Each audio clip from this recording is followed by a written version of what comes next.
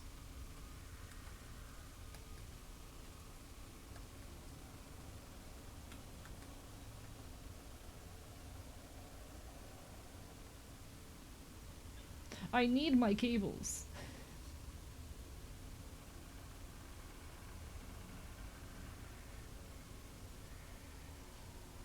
Nom nom nom nom. If you can't bite AE's cables because I'm already gnawing on them, no! I need those! You can't fucking- I've had this conversation with you before, Neptune. You can't keep eating my cables. I need those to stream. How am I supposed to stream without my cables? Black Sparrow crest, badge with something carved, looks like a Black Sparrow. Okay.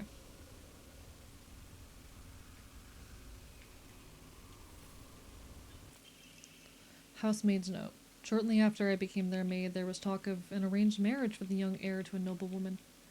This led to the heir unceremoniously ending all his scandalous relationships with women, including one with a young housemaid named Sachi. Sachi came from a family of poor farmers, but her beauty shone brighter than the sun, something that had caught the young heir's eye. But by the time his marriage was being arranged, she already had a life growing inside of her, and the two had made vows to run away and start a new life together. And yet, the young heir cruelly and wantonly cast her aside. Likely, he simply did not want his prospective marriage to be ruined. So, the Tsunekis kicked Sachi out and drove her to some far-off place where they could forget her existence, despite the peace of the family she carried with her. People say she was fighting back tears so hard that blood began to trickle from her eyes. Here sounds like static, one sec. Why would there be... I'm gonna test something. One moment. Because there is inevitably some background noise. I don't run any noise cancelling on my mic.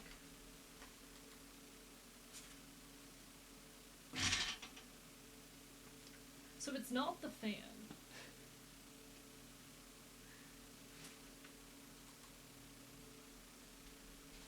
I was gonna be very upset if it was the fan, because I need that.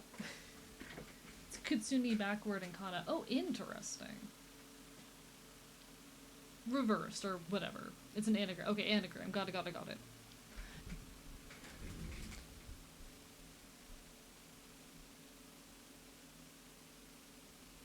Yeah, I don't know. Like, I recognize there is static. I think that is just my PC, unfortunately. I don't know if there's anything I can do about it. Not bothering me, just wanted to point it out. I appreciate it. I don't currently run any noise canceling on my microphone. I need to look into options or alternatives. Unfortunately, it's kind of an inevitability. Normally, most games have enough music to cover it up, so I don't bother with it, but some of the horror games are very, like, atmospheric and low on audio, so it does come out more.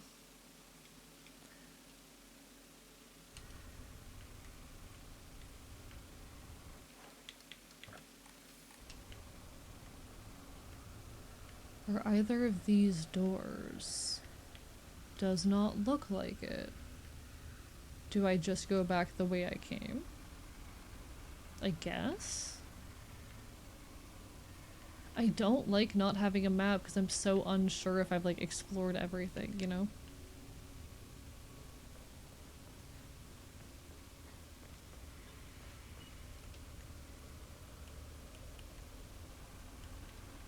Well, I can't go this way.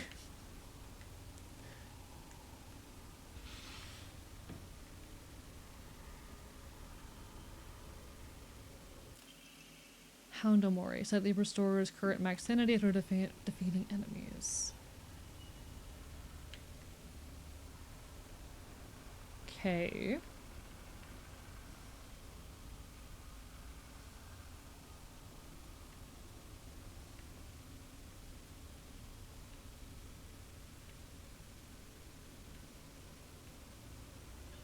What did I miss?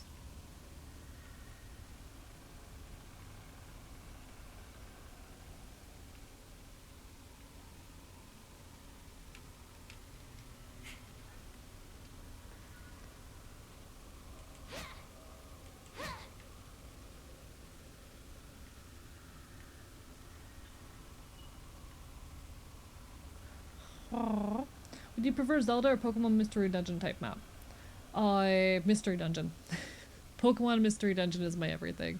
But not like for this game, I just mean the style of map that it's been giving me. That's good enough for me. I can work with the style of map that it had been offering me. I just want to have a map.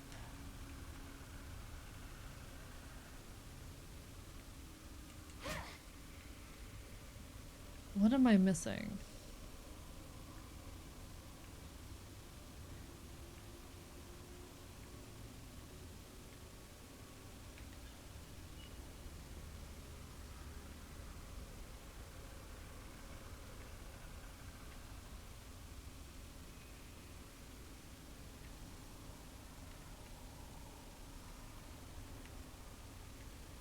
What am I missing?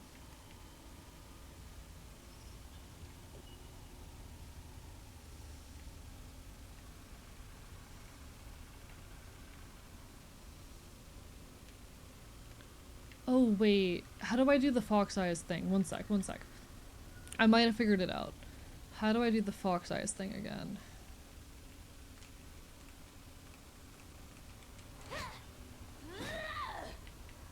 What buttons do I hit for that again? Shit. The focus button?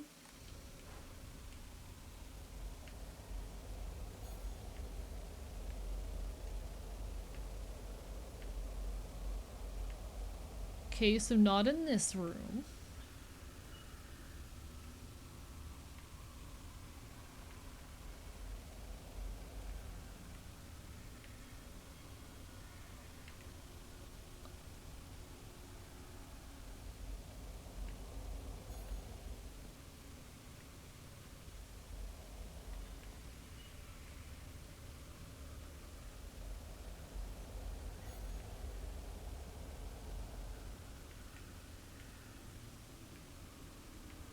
Didn't like that weird glitch there.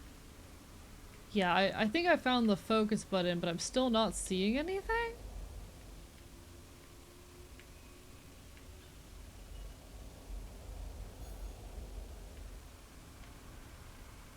Yeah, I'm at a loss on where the fuck I'm supposed to go right now.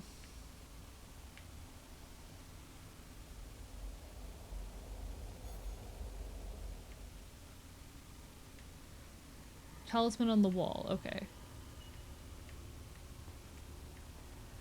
Where was that?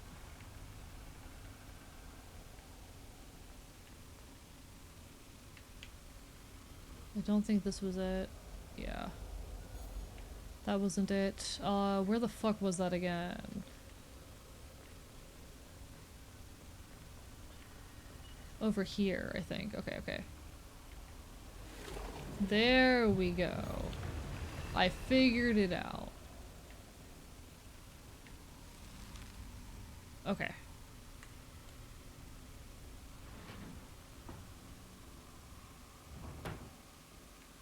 Okay.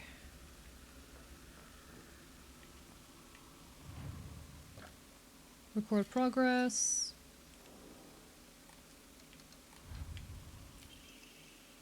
Abandon once and for all. Familial ties must be severed.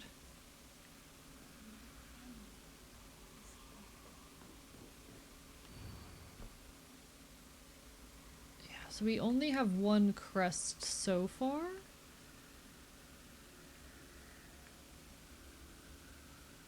And there's a lot of different spots to place them.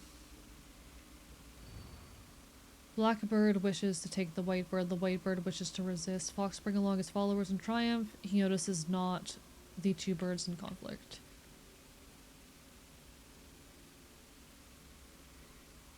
Okay. So I'm gonna guess the whitebird is gonna be here. Like the little spot within, but we have the blackbird. That's the one that we just picked up. I'm gonna guess. So where the fuck does the blackbird go? It could go on his fan?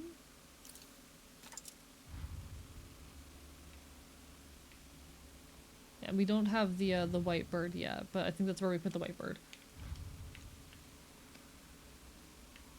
So where the fuck do I go to get the other ones? Unless these open up to new locations now?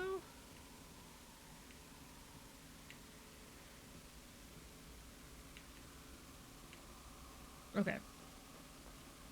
I know I mentioned this game with PMD style gameplay, just wondering how it's throwing rocks at random monsters skittering about. Hello, Cat and Bo! Thank you for the raid! Bark bark bite bite! Put your hands where I can hold them! You'll have to catch me alive first! How was your stream, Cat and Bo's? One moment. Mods, if you can get a shout out, please and thank you. Welcome on everybody, I am Archivist, your resident chaotic Enfield. I stream not queer retro games and do art here on twitch.tv. I'm a loud punk bastards. If you like queer shit, leftist shit, punk shit, if you want to punch a fascist, you'll be right at home here. Lovely to have you. We're currently playing some Silent Hill F. Fair warning, this is a horror game. It does have some pretty heavy themes. There's a lot of heavy discussion of misogyny, gendered expectations, bullying, drug-induced hallucinations, a lot of body horror. If any of that is outside of your comfort zone, please take care of yourself, do what you need to do. But we're here, we're vibing, we're causing some chaos. We are, I think, close to the end of the game as well, and making good progress. Hold hands while bark bark bite bite. You'll have to catch me alive.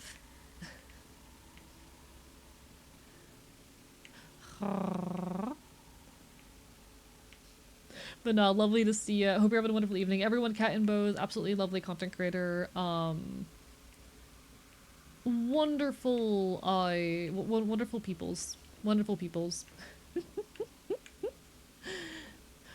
I'll be complete frank, I don't know how best you like to be referred to in public cases. Please do inform me, but you are appreciated. You are appreciated. Thank you for the raid.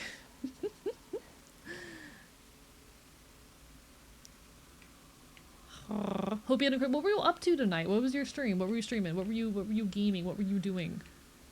In any case, I am trying to figure out what the fuck this game wants from me for this puzzle.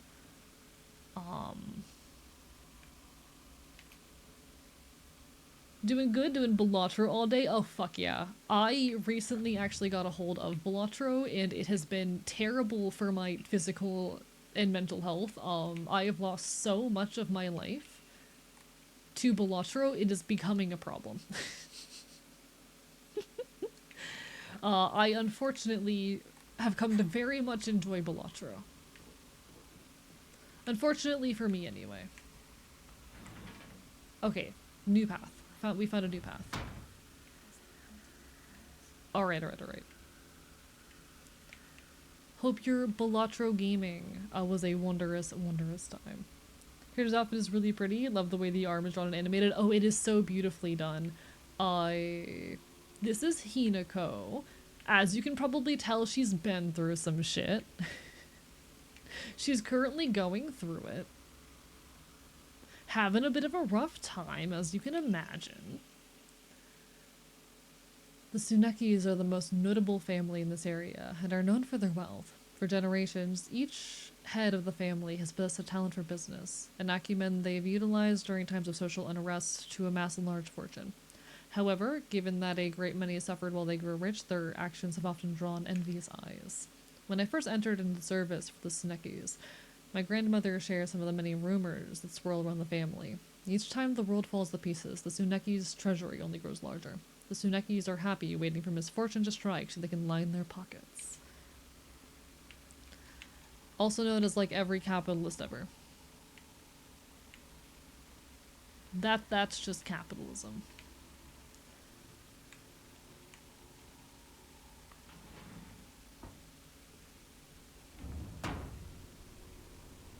Alright, door just locked behind us. Very wonderful room to stumble into. Very, very reassuring little torture room here. We're out of the system, but we typically just go as cat online because it's simpler, doesn't bother us. Understood. I wanted to make sure and see how you prefer to be referred. Happy to talk about system stuff when it comes up. Want to be a safe space for us? Hell fucking yeah. 100%. Yeah, Cat is an absolute wonderful, like, fucking creator. Give some love. Also part of the, trans, oh god, I'm gonna fuck it up. The Trans XP Tabletop RPG group. I believe is the full name. I lovely group of content creators who I've had the pleasure of befriending recently, who make queer and kink orientated tabletop RPG content. Lovely cool people. I got it right! Hell yeah! Thank you for the hydrate, JM, and hello, Spider-Man Gamer. Hope you're doing well. The game is going well. I'm having a wonderful evening. We've been enjoying some yapping while we work. We had our required 3 hours of just chatting. Got into the gameplay. We're getting, hopefully towards the end of the game, making good progress. It is a beautifully horrifying piece of art right here that just, it gives me a lot of emotions. I get a lot of emotions about like girlhood when I engage with this game. Very, very wonderful in that particular way. Excellent work of horror. Would recommend.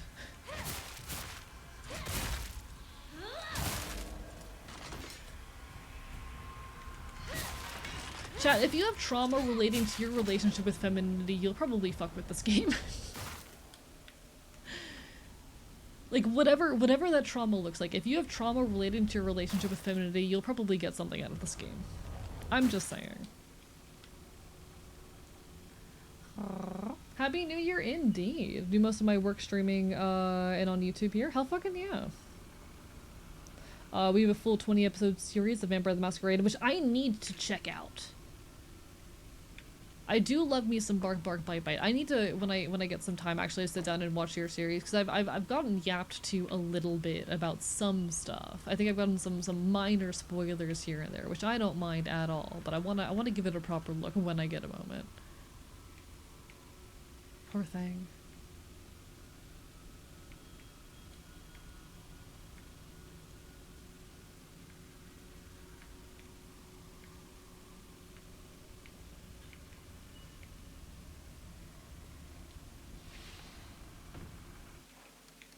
I hate not having a map.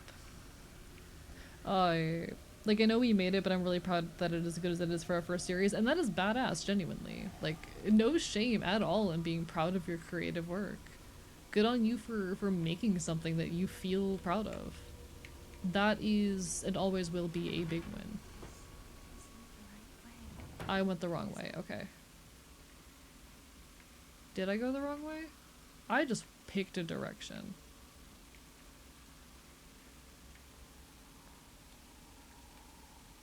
Oh wait, there's a thing. Oh, there was an object I missed. I saw it, but I missed it. God damn it. Where's Dora when you need her? I know, right? Good morning, my handsome boy. Your real last name is Tsuneki. It is told that those of the Tsuneki lineage are destined to bring good fortune to when the world is in disorder. In fact, that is how your father earned succession to the Tsuneki lineage, and you, who have inherited your father's noble blood, are sure to be next in line. To make your name, I took one character from my father's name and one character from mine. That way, when anyone from the Tsuneki family hears your name, they will immediately know you are our child.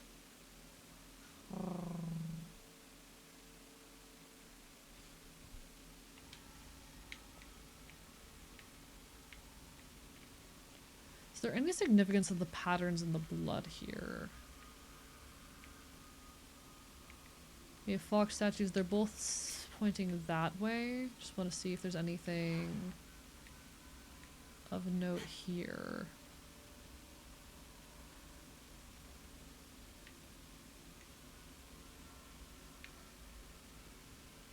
Okay, there's actually a lot of fox statues. Okay.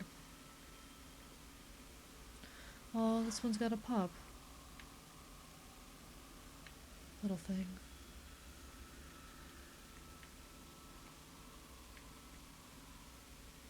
Okay, so the statues are not all facing in the same direction, which has me concerned. Because I'm definitely a little bit confused on where I'm supposed to be going.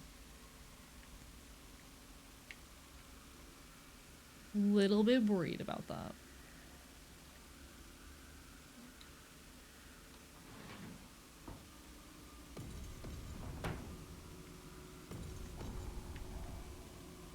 So that door didn't lock behind us. Interesting. The boy they're talking about is named, Kotoyuki. Okay.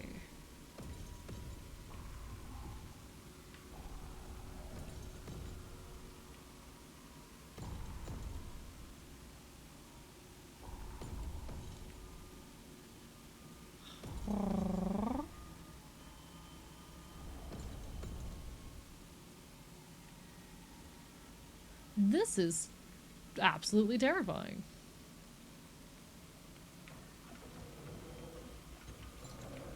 Nope, there it is.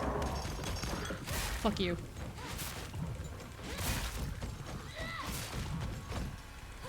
Oh, there's multiple of you? Oh, fuck off. Oh, fuck off. I don't think my item's in here, is it? I don't think it's in here. I don't think it's in here. Get the fuck away from me.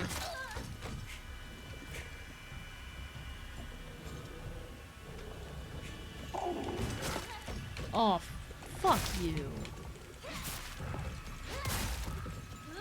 So it did lock behind me. The game just didn't make the normal sound that it does. Wonderful. Alright, where's the other guy?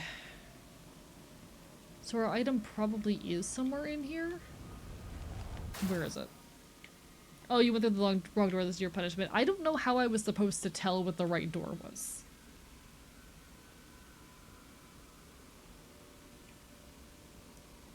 Would you mind if we link the channel? Oh, have at. I don't mind at all. Y'all are wonderful people who I do trust.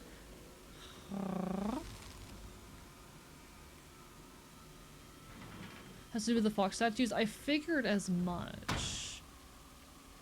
I went to the one that, like, 2 of them were staring at. Because 2 of them were staring.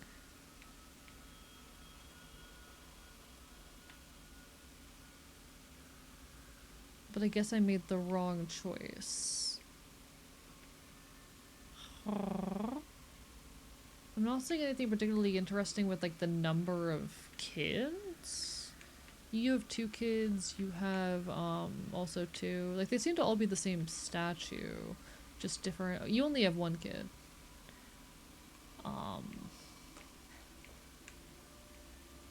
You also have 2 kids, okay. Notice the suspiciously empty circles on the wall?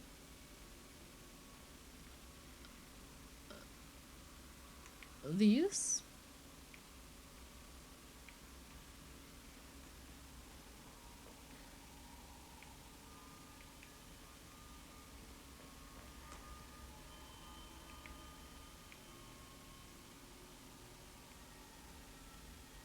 Oh, on the floor.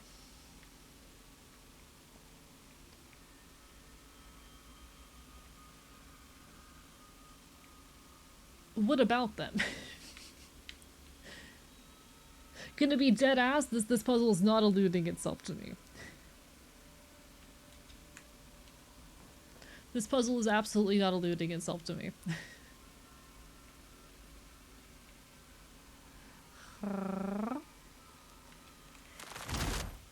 That's the wrong... I hit the wrong button. For this arm I've been given. Oh god, what's the button? That's you.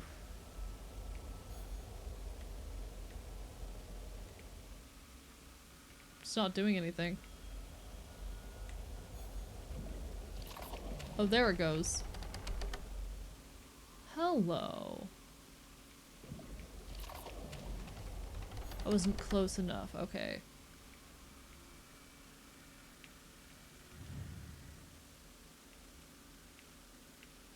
Ah, interesting. Oh shit. Thanks so much, Jelly Goober, for the Prime. How are you doing? How have you been? Lovely to see ya. I hope you've been well. I was thinking about you the other day, actually. I was thinking about you the other day. Not like anything particularly interesting. Or anything like bad. I swear, I promise. I take my Prime, bark bark. I'm struggling. I'm so sorry you're struggling. I hope things get better. I was having one of my, like, damn, thinking about, like, some of the people in the community who, I was actually having this conversation with a content creator buddy, talking about, like, the folks in community who, like, come and go as life makes them more or less busy. And you were one of the people who came to mind when I was thinking about, like, damn, people who I miss in the community. All positive, all good. I hope you've been well, and obviously real life always comes first, but it's lovely to see you. It's been a hot minute. Bark, bark, bite, bite! Perish once and for all. Shimizu Hinako shall disappear today. I will die. Okay. Hinako Interesting. ceases to exist. I'm feeling more and more like my theory has at least some kind of base. There's something. Dude, you're gonna make me cry. I hope you all know that even if you disappear for a while, you'll always have a place here, and while, like, the relationship between content creator and audience is distinct of that of friendship, I still care about y'all and wonder how y'all are doing when you're gone for a while, you know? I hope you all know that.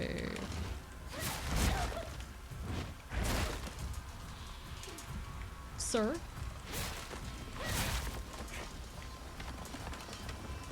So this one looks a lot like our dad. Thing that I'm noting. This enemy looks a lot like our father. Oh, and there's another enemy in here. One sec. I didn't get a good look at it.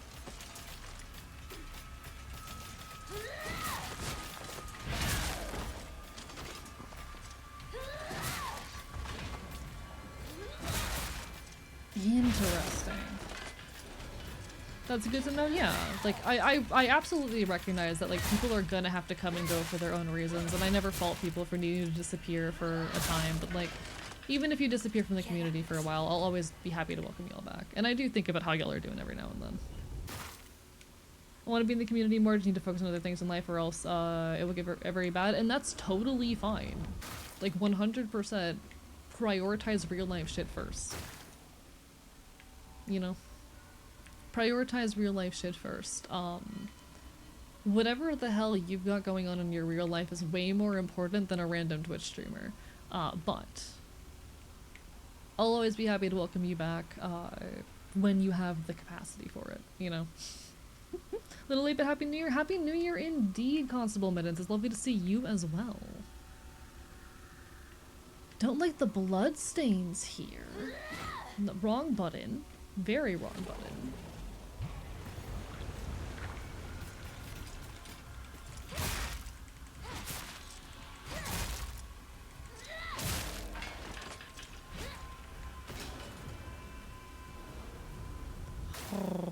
Always be happy to give my Twitch Prime subscription. Hey, and I'll always be happy to see you during the moments that you have. Always put yourself in your real life first, but when the time comes. The giant lanterns, my god. But when the time comes, there'll always be room here. I dubbed this monster several different names. See, okay, the fact that it looks like our father, now that we know that that one enemy is our dad, has me having thoughts. And I don't know what those thoughts are yet, just that they exist in my brain. I need time to figure out what the thoughts are, but there are in fact thoughts happening in my head.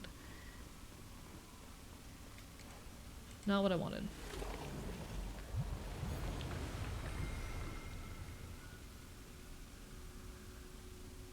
You know, okay. I'm probably not going to do this, but I have been thinking about the viability of, like, when I play games on stream, playing them more consistently rather than doing, like, the one game a week thing. I am unlikely to do that. I am most likely in my content going to stick with the, you know, streaming same games, or like rotating games around different times of the week, because I think that's what works better for me in giving me variety, and I enjoy I enjoy my variety. But sometimes I wonder if it would be easier for me to get through games that I'm streaming for longer periods of time in that situation, you know? It's a thing I've thought about. I would get through games quicker and have better memory for them, but at the same time, I like my variety.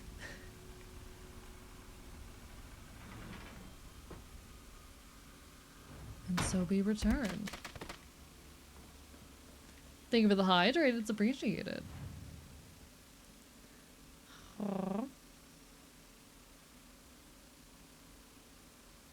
If you can do anything to do a safer space for system stuff, let us know. Actually trying to be more open about it lately. Same way I'm trying to accept me and not be so cagey about it, as long as things are safe to be out. And I'm glad that y'all have that safe space. And like, I hope y'all know this is a non-judgmental space. Even if I don't understand things or can't speak to them, I'm like, yeah, you do you, exist. This is a safe space to exist as you are, even if I don't perfectly understand things. Hell fucking yeah. Live your best life. Be as open as you are comfortable being. Obviously, don't trauma dump or anything, but be as open as you're comfortable being. Like, the vibes here a lot, just not here a lot, and that's totally fine. That is perfectly fine. Was gonna dub the father lookalike, Lorith or something, but too many other names came to mind. Bark, bark, bite, bite. Do I want to do anything? I'm tempted to increase my health again. Fuck it, why not? What do I need to get, like, another... I don't really need the upgrades right now, I'm just curious. We're doing pretty good in a lot of these regards. Okay. I'm gonna guess the White Sparrow goes here.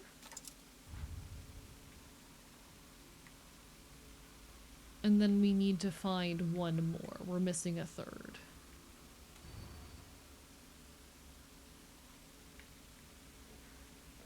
Want to make sure this text is all the same real quick. Prove your intent with the crest 3. Show it lies deep within your heart. Let the line of foxes guide you. Offer the crest and lay bare your soul.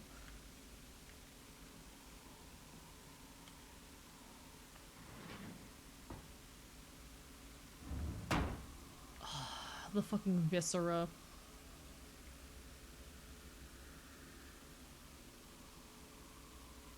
You don't understand us very often, you're good. Hard to fathom, human mind is so complex. Oh, absolutely.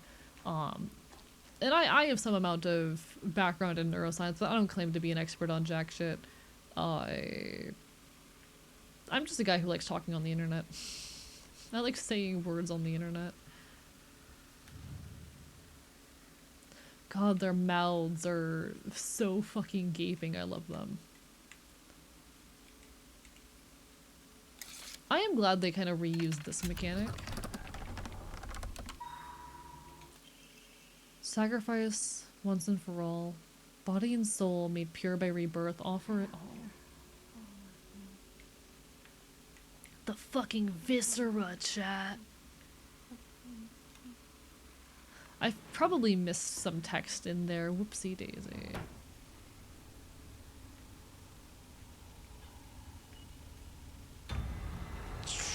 Okay, don't like that.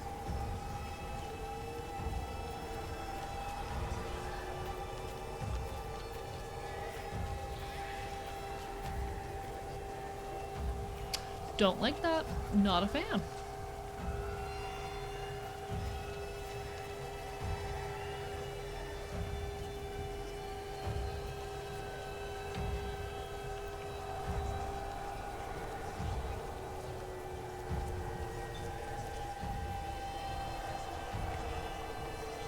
I almost got spooked by my own shadow again.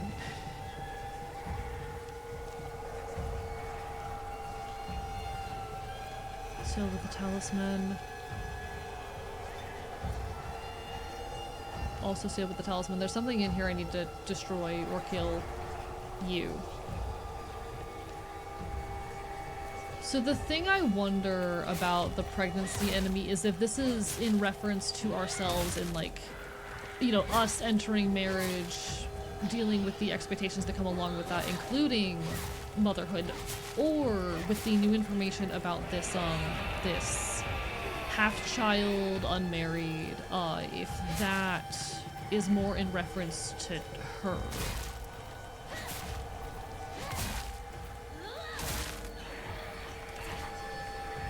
That's something I am having to confront now. What was the first name of... Shoo. Yeah, okay, not related. It's not Shu. Understood. Figured I would check. Just in case. You know, I'm not usually a horror girly, but this game is so pretty I don't mind. I honestly, like I said earlier, if you are someone with any kind of like complicated relationship or trauma around femininity and the expectations of womanhood, it is a game I heavily recommend because oh my god, it has been an incredibly cathartic, if terrifying experience. I have a relatively flat affect, so I don't think the terror shows all too much, Junko. but... Forgive me for interrupting, Junko. but I wish to speak with Hinako for just a moment. This is our sister, for those who have not been Yeah. here for the rest of the plot. Of course. Our sister who has urged us to grow up. Did you kill it? Is it gone? Yes. Is it gone?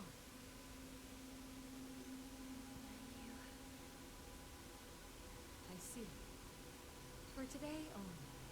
This will be our little secret. But if it happens to remain alive even after today, as your sister, I'll kill you if I must. For his sake as well. Shall I give you two a bit more time? No, no. You've given us plenty. Thank you, truly. Junko looks a little deceased there. I mean, it's very much a game about about marriage as a form of death. It's fitting, I suppose. Then we should press on. Marriage as death has been a core theme throughout our gameplay.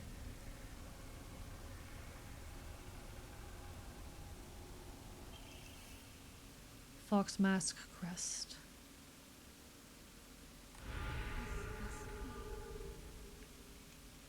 Your insignia. Anything else of note in here? God, the game's set design is absolutely beautiful.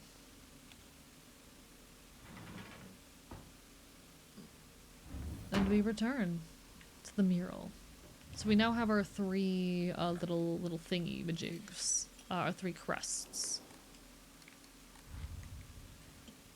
I am going to, let's see. The blackbird wishes to take the whitebird wishes to resist. The fox brings his followers along in triumph. He knows it's not the birds in conflict. So we have... I'm gonna actually replace this with the fox. Gonna replace the fox. But then where do I put the blackbird?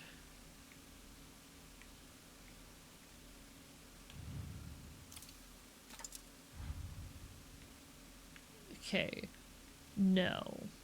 I need the more information. Prove your intent with the three crests. Show what lies within the heart. Let the line of foxes guide you. Offer the crest and lay bare your soul. The blackbird wishes to take the whitebird wishes to resist. The fox brings along his followers in triumph. He knows this is not the two birds in conflict.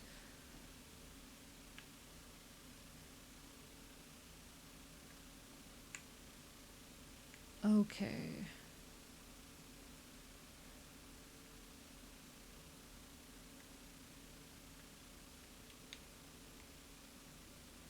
We have two who are kind of faced away. Let me remove all of these. I'm gonna start over.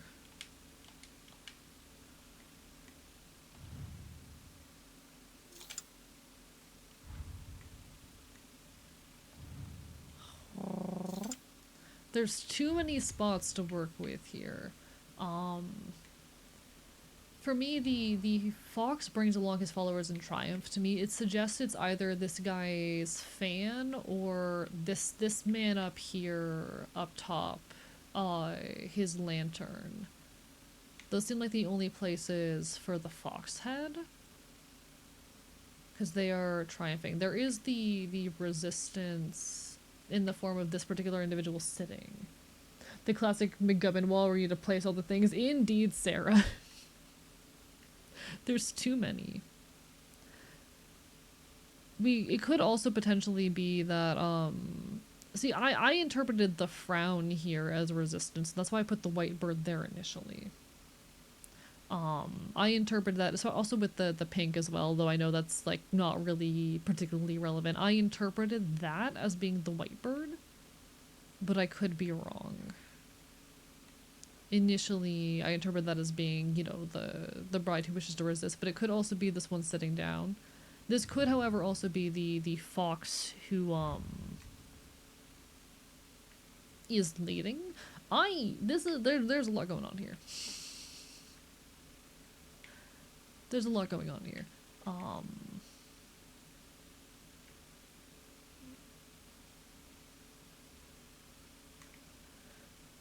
The fox notice is not...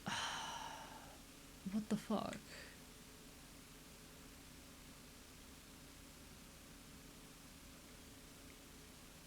There's a lot of layers here. Do I have anything additional in my journal that I didn't realize I had? The mural.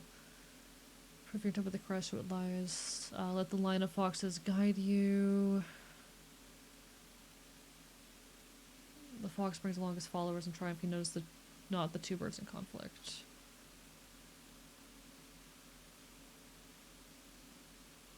Hello, Scarlet Sojourner. We're facing the horrors tonight. It's horror time.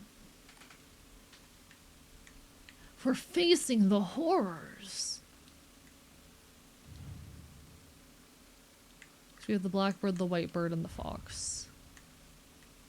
I feel like most likely they're being pretty literal on, like, the fox leads. But then the two birds in conflict.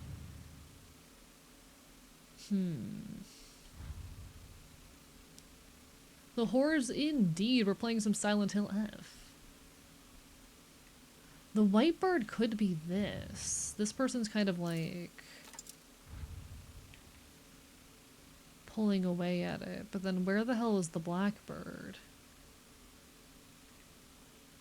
So that's the white bird resisting. And then this at that point is the blackbird. So that's the white bird resisting. Oh, I did it. Yay! Cool. Brain glazes over, nuance begins placing randomly. The villain, huh, you fool, you can't just— oh my god, he did it. I did it! I figured it out.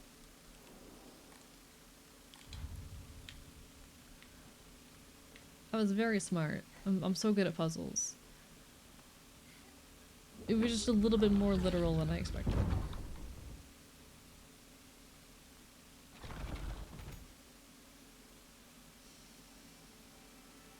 I'm still so in love with the little detail that his nails are painted. I'm sorry. I will simp for this man until the end of my days. He is perfect. He is so perfect. Now you as well. He's so good. Like, seeing him with the painted nails makes me want to paint my nails. I've painted my nails, like, once since the day that I, like... how do I say? I guess realize— this is the day I started, like, really rationalizing and understanding gender dysphoria and presenting more masc, etc, etc. Like when all of that started to resonate and make sense for me. I think I've painted my nails, like, once since. In a voice chat, while drunk. 2 years ago.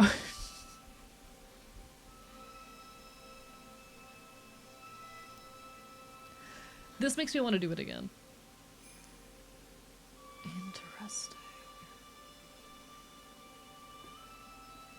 So obviously this is kind of playing on the notion of marriage rings.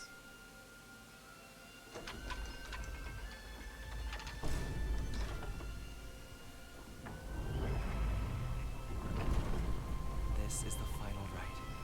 I've done well to accompany you this far. Vine boom. Because of you that I made it here. Soon, all will be complete. Yes. Dear Titan, I would let this man ruin my credit, my home, my life, and thank him for it. Yeah, I would let this man do horrible things to me anyway. That was, oh wait, that was the vine boom? I didn't hear it! I didn't pay attention. Solar and lunar eclipse, 2 portals open, doors to a secret something. I didn't catch it. I remember trying to paint my nails, then instantly having trauma be like, no, that's bad. Very real and valid.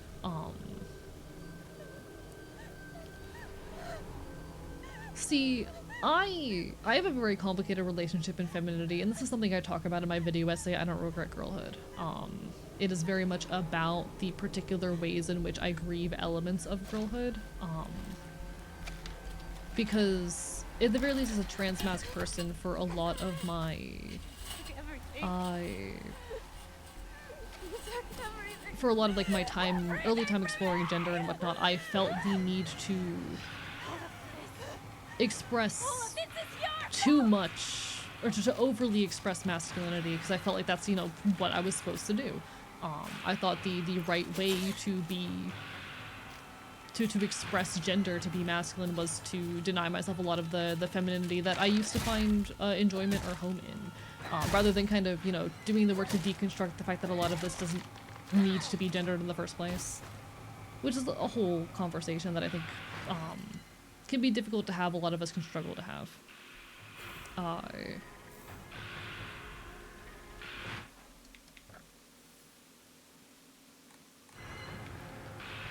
But there was for a while that space wherein I denied myself a lot of the things that I enjoyed. I stopped wearing earrings despite, you know, collecting them when I was younger. Despite the fact that I had been like super into My Little Pony, I didn't allow myself to explore those things any further.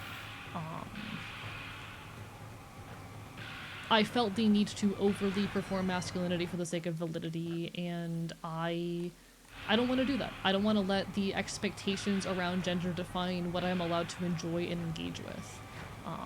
Is I guess the premise of the video in short.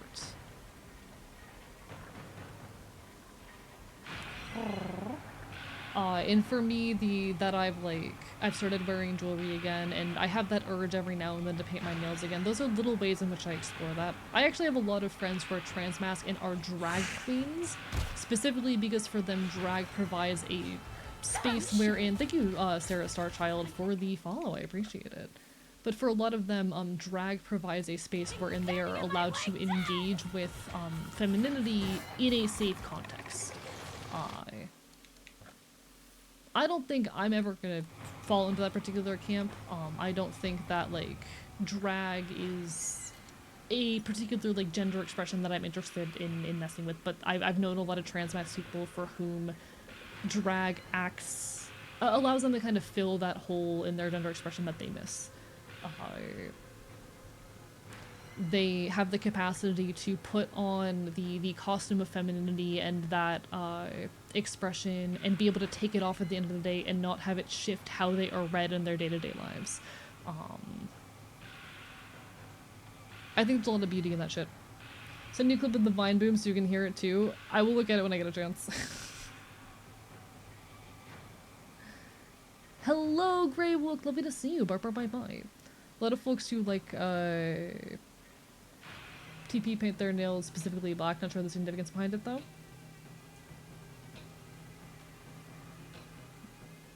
I'm confused. What does TP stand for in this context? It's like 10 seconds long. Alright, I'll peek at it real quick. I didn't catch the Vine Boom sound. I did not pay attention.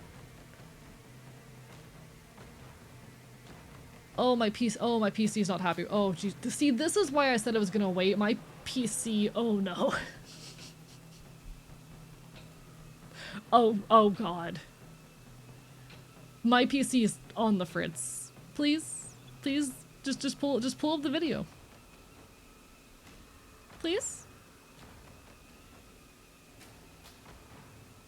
This is why I said I was gonna wait.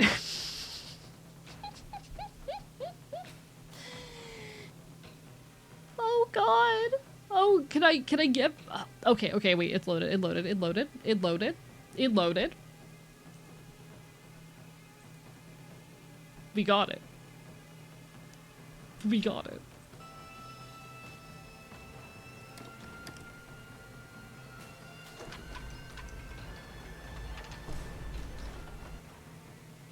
I didn't hear it. One sec. It's gonna be really loud for a second, I'm sorry.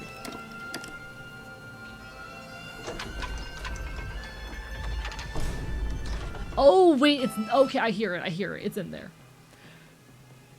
I love that. That's amazing. 10 out of 10. 10 out of fucking 10. Christ.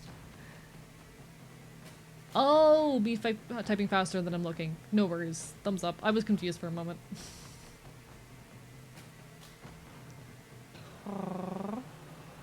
No, I feel like black, if I was to paint my nails again, is the most likely color that I would jump after. Just because it is kind of more, or at least it's considered to be a bit more like gender neutral.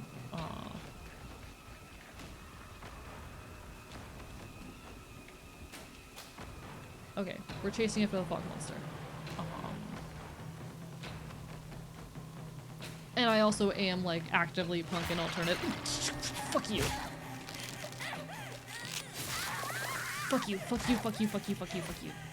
Like, there isn't necessarily any significance to it, it is just, like, deemed to be a relatively neutral color as far as colors to paint your nails go, and, a lot of people in the alternative crowd, enjoy black as a color.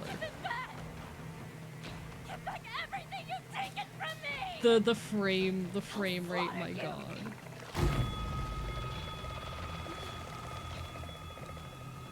The fucking frames.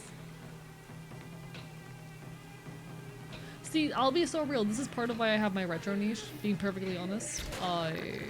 Oh god, my frames. How do I progress? Where go? Do I have to beat the pregnancy monster first, or can I double back and go somewhere?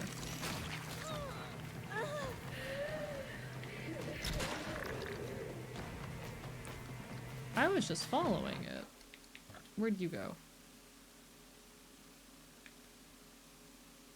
Yeah, PC is not a happy camper right now. Tragically, I'm afflicted with competitive video game player, meaning I will type as fast as possible because I assume I'm about to get jumped. You know what? Valid. Understandable. Me talking while I play video games, yapping as fast as the words can come out of my mouth. Not what I wanted, but alright.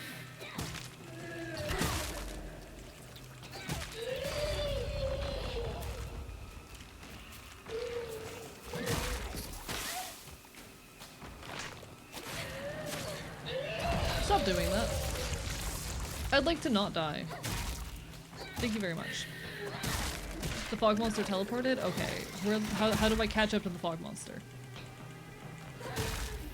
Where'd the fog monster teleport to?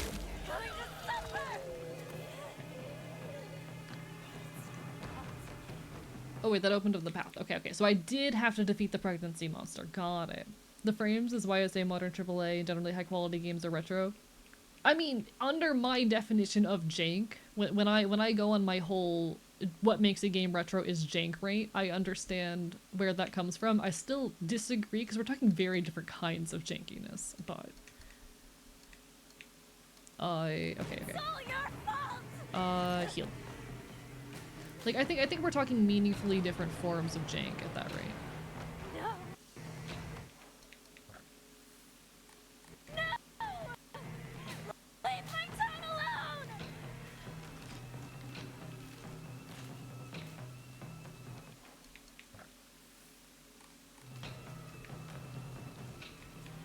I wonder if this says anything different. Name. Shimizu Hinoka. Last seen, colored uniform, colored skirt. Left home, met. Oh! Interesting. We're a missing person. That adds new details to this. Fight! It's either you or me!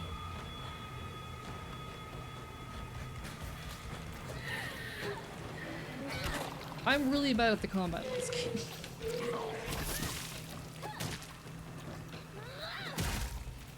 Yeah, that does recontextualize a few things.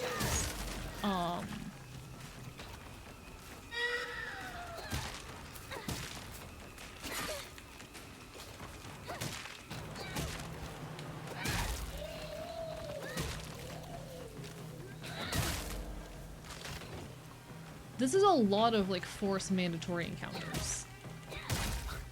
You did this to me. I'm going to destroy all of you!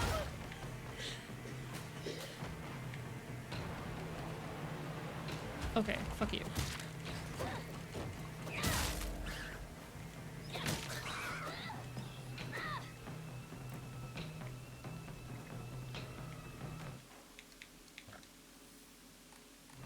Okay, this way, got it.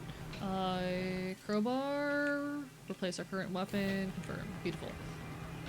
Oh shit. Thank you so much, Skaruri VT, for the follow mods. Can we get a shout out? Hello everybody, hi, I'm Archivist. I'm your resident chaotic Enfield. I stream Naruto games and do art here on twitch.tv. I'm a loud bastard.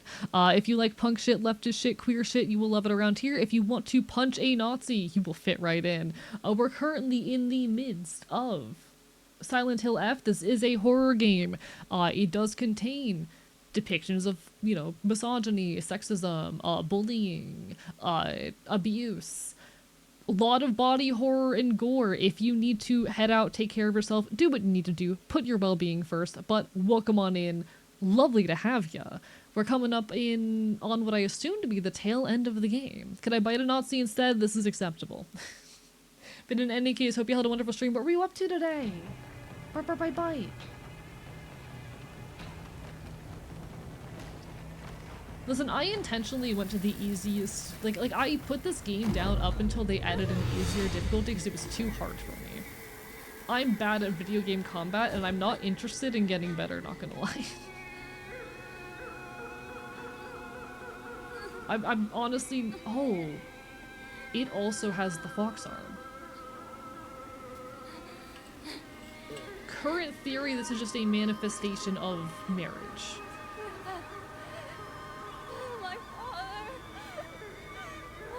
My current take is this is just a manifestation of marriage. But Oh shit. thank you so much, Casual Death Streak, for the follow. I appreciate it.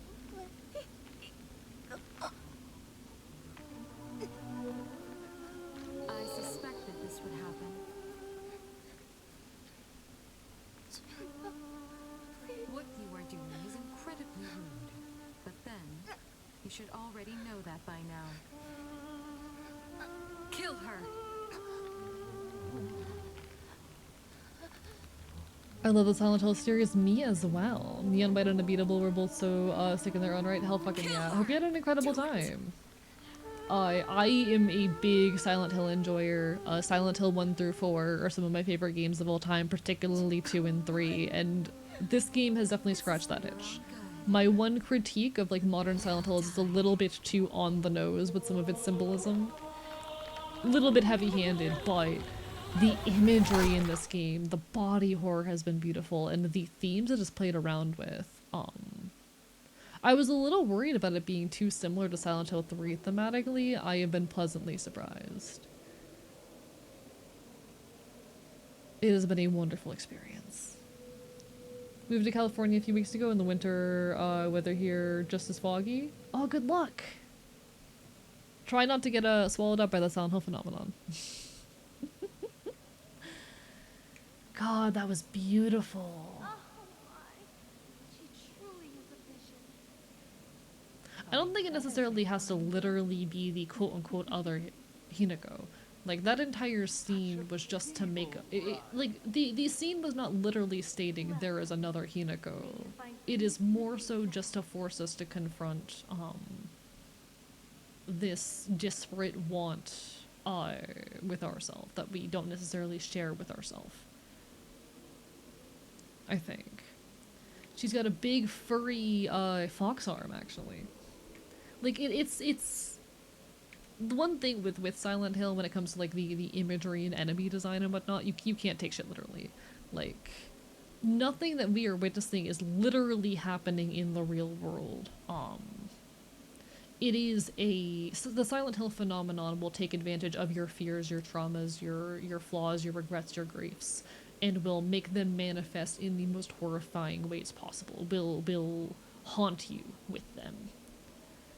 And all of this is a haunting manifestation of Hinako's regrets, fears, and griefs, of her traumas, etc.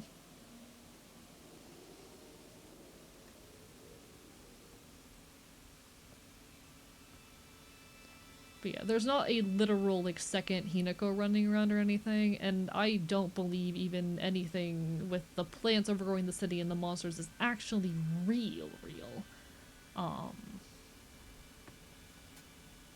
That's just not how Silent Hill tends to function.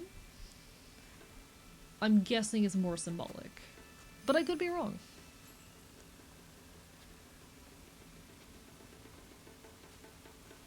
Or sometimes it's just a dog at a console messing around.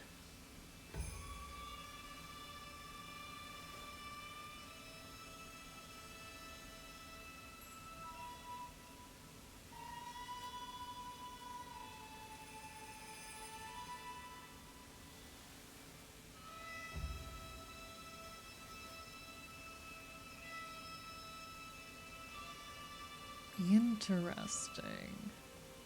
This is actually my first time seeing a Silent Hill game, never got exposed to the franchise before, and that's completely fair. It is a very interesting, dense franchise. If you end up enjoying this game, though, I'd heavily recommend checking out Silent Hill 2. While it doesn't have as much to say about femininity, it does have quite a bit to say about, like... It does actually have a fair bit to say about, like, misogyny and the objectification of women, actually. It kind of does. Silent Hill has never shied away from those subjects.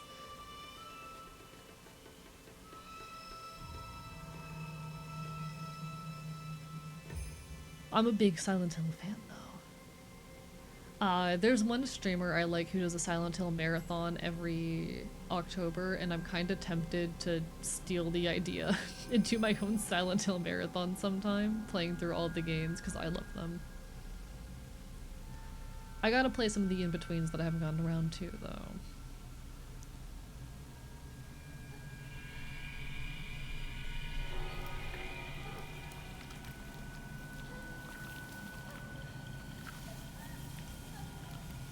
Spider lilies, oftentimes representative of death.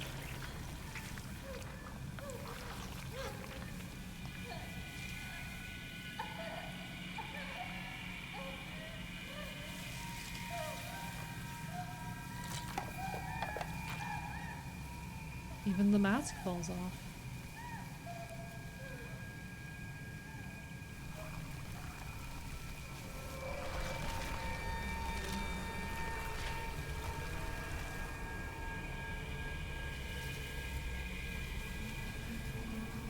I wish that the OG Silent Hill 2 is mod friendly, if only.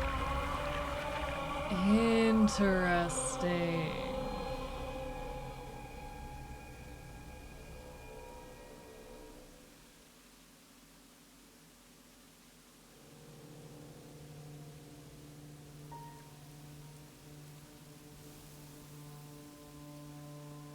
Very interesting.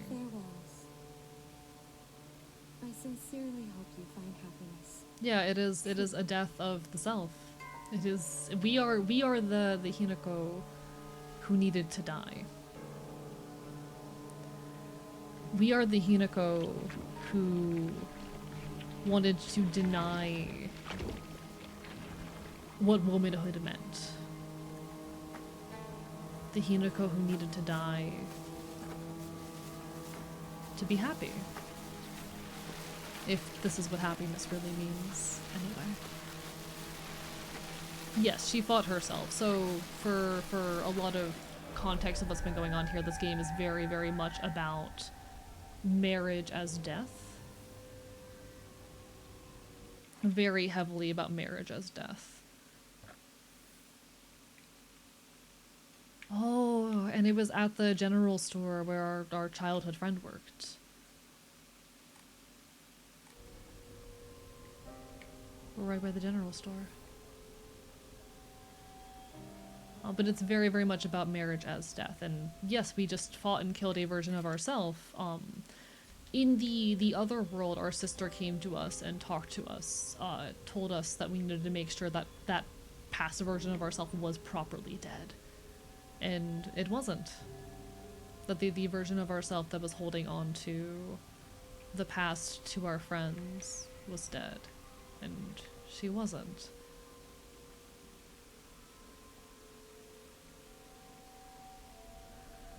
The town. It's beautiful. It all fits together quite neatly.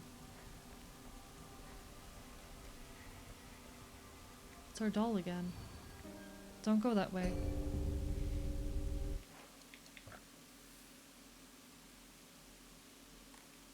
Do we have the option to disobey?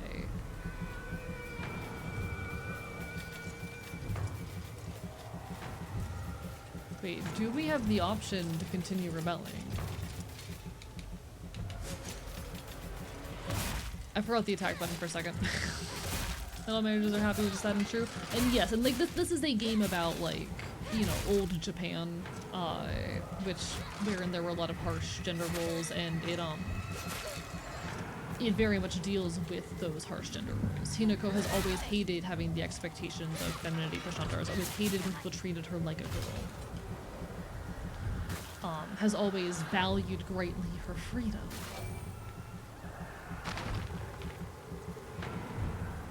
Yeah, the game, unfortunately, the game won't let us. Alas. Have you gotten the first ending yet? No, this is our first playthrough. After we finish our first playthrough, I might take a break for a couple weeks and then continue it. We'll see. We'll see if we want to jump right back into an additional run or if we want to take a break for a bit, for a week or two. We'll find out when we get there. I'm content to take the time to discuss that with the community more widely, but greatly decreases weapon durability consumption for performing late actions. Letter from the hospital. Prefectorial University Hospital, Department of Psychiatry. Mr. Miss Igarashi. Test results. We have compiled the test results for Igarashi Sakuko below. No abnormalities found. Just characteristics of mild autism. Other tests were within normal range. Interesting. A federal offense. That's a very fun. I love that achievement. Best achievement.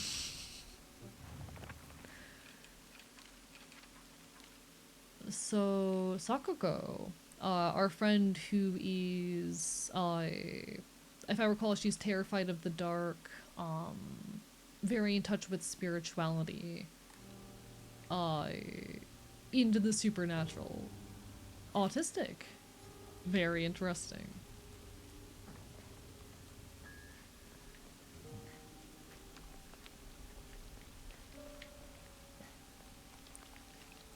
I am glad I found that, and that makes me want to check more side paths.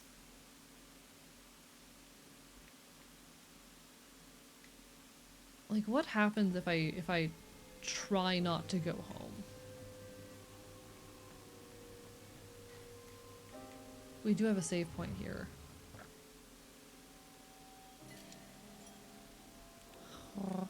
Yeah, a lot of the community is autistic. Have you seen Higurashi When They Cry? I have not. It's on my list actually, I think. I'm pretty sure I put that on my list very recently. Don't know if or when I'll get around to it, but it is there.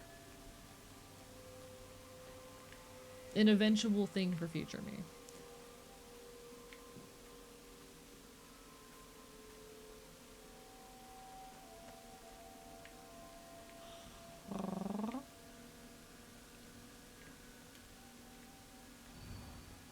You won't be able to see your father or mother anymore. The game won't let us.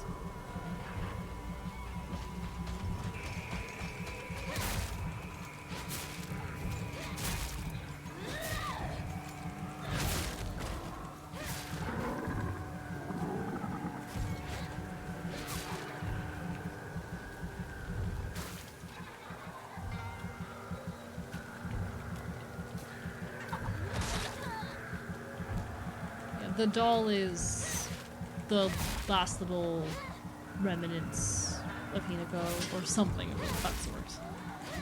Did your brain ever just randomly slap you with an idea so random but so smart you just go, how dare you think of that? Oh, absolutely. What is it in your case? I'm curious. Most of my video essay ideas start as a, holy shit, that's so good, how did I come up with that? I had another video essay idea the other day. What was it? I know I wrote it down. You know what? Fuck it. I'm checking my phone for my phone notes for the new video essay idea I had, because you can't stop me. It's my stream. What was it? Oh yeah. It's actually a relatively simple idea. It was a refutation of ageism. There was more to it, but all I wrote down is age is not the enemy. I swear there was more to the idea.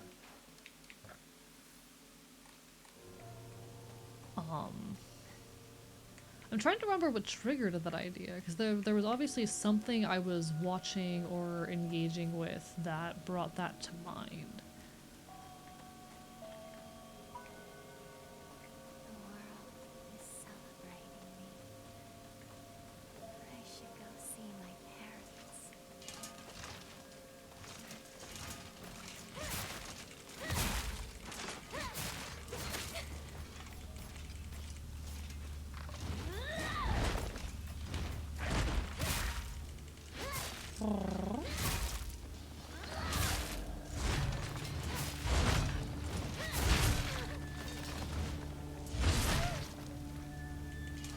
Okay.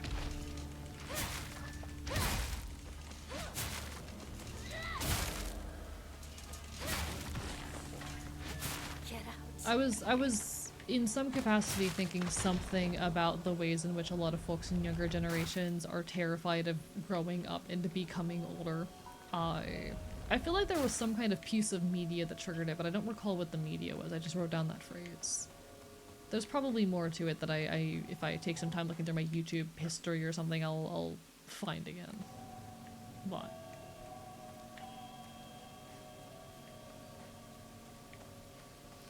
sitting here scrolling through TikTok, like a month ago I was thinking, what should I do for Halloween next year? All of a sudden, like the devil whispering in my ear, my brain goes, what if you did a male cosplay of Agnes taking on? I'm not familiar with that character, actually. I have no clue who that is, but you know what? You do you. Live your best life. I miss cosplaying. I used to cosplay quite frequently. I used to be really, really into the scene. Had a lot of activity in my local cosplay community. Had a lot of friends in that scene as well. I miss that shit.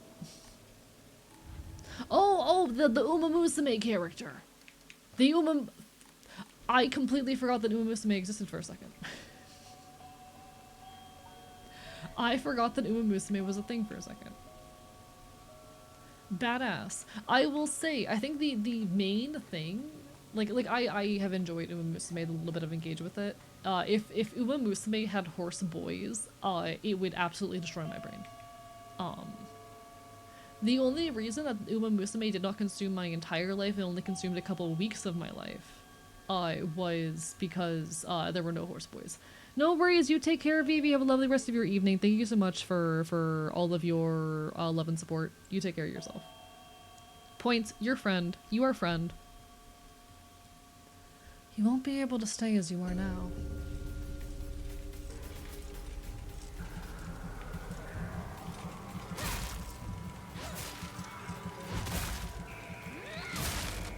Oh, I know that. Okay. I know that the Umas and Uma Musume, a lot of them were male horses that got gender vet. I'm very aware of that fact. Like don't get me wrong. I played Uma Musume pretty frequently for a while. I was pretty into it for like a couple weeks. But I do think one of the reasons it didn't stick as a long-term interest for me was there's no horse boys. Like even if the horses they are based off of were male, the characters themselves were female. And I wish they hadn't gender bent all the horses, you know? I've been really tempted to make a trans mask Uma Musume character for that reason. Just like my own Uma OC, that's trans mask. Because fuck you can't tell me what to do.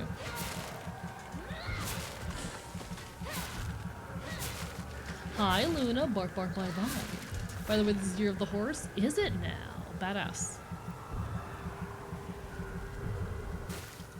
We were robbed of charming horse boys. Yeah, we were robbed of charming horse boys. Imagine the charming horse boys.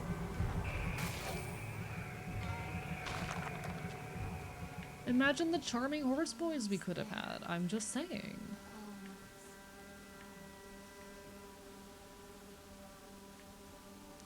Alright, there will be an ad hitting in just a moment. I apologize, folks. Twitch just forced me to run ads, but don't worry. I'll try not to trigger the game's ending before the ad's over. Actually, I'm to get into shape for this. Have an excuse to lose weight finally. Good luck. I hope it goes well. If you do and you're comfortable like sending pictures in the Discord or something, I'd love to see. I miss cosplaying a lot, and I do enjoy Uma Musume.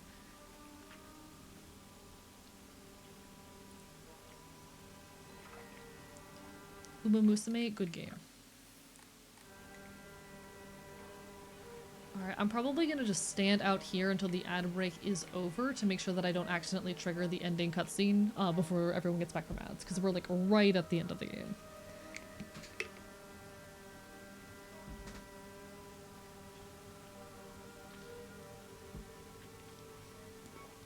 Wish I could relate. That site-wide subscription thing is drugs for mobile users like me. Completely valid. I have been tempted to pay for Turbo. Because like how do I say? I have been tempted to pay for Turbo. I need to look in like how financially that impacts like the creators around me. Because I don't have the money to subscribe to a lot of the creators I enjoy as much as I would love to. And one day, hopefully, I'll have that. I would love to one day be financially stable enough to throw money at all the creator friends I have, but until that day. Right now, I just do with the ads. I'm honestly not on Twitch as often as I would like to be, so I don't have a whole lot of reasons to spend the money as things stand, but someday. Perhaps someday I will have the resources. And the free time. The day that I go full-time, at least. With Turbo, you can as if you had ads. Okay, so it's not taking money from them at the very least. It is literally just a consideration of like, I want to be able to subscribe to all my friends. I don't got that kind of money. I'm poor. And I have like dozens of friends that I poke into the streams of on the regular. And currently I pay for a singular subscription. The day that I go full-time, perhaps. It makes sense at that point, you know? Bark, bark, bite, bite.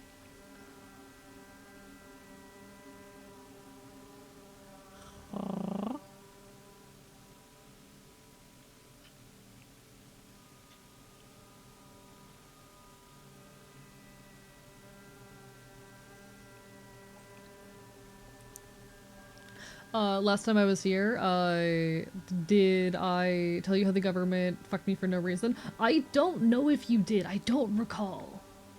The government loves doing that, though. Fuck the government. Chat, fuck the government kills it with my teeth. /J. The Lycan made a mistake. The Lycan forgot to take lactate before dinner. No! Actually, funny story. I hung out IRL with one of my very close friends recently, and they accidentally left their lactate in my car, and I did not notice until well after I had driven home. 2 hours away, mind you. Whoopsie. Whoopsie. Hang on in there, Lakin, though. I'm so glad I'm not lactose intolerant. Welcome back from the ads, everybody. Hello, hello, hello. Twitch just like to milk out your pennies, yeah. I mean, to be fair, I do get money from ads. I make usually anywhere from $50 to $100 a month off of ads, depending on how many active subs are on the channel, because if you're subscribed, I don't get ad rev off of you. But like, I do make decent money off of ads. I'll usually see anywhere from like $4 to $10 per stream. I don't like that. I wish I didn't have to run ads in general, but I do make income from y'all watching them, so I appreciate y'all putting up with them. Again, if I could make the stream entirely, you know, free to watch and engage with, I would, but we live in a society. And that society is currently run under capitalist ideals, and I also need money to survive. So, for the time being, we deal with the occasional ad.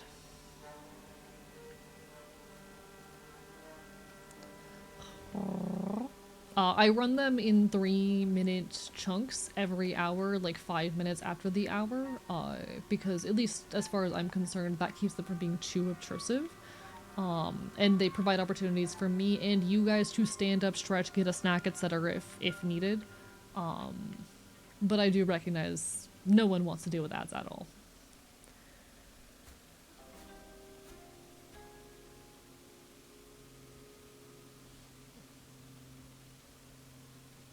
Hi. Mom. Dad. That smile is so deeply pained. Hinako, our beautiful And this is the moment where we kill them. Come on, dear. Look at her.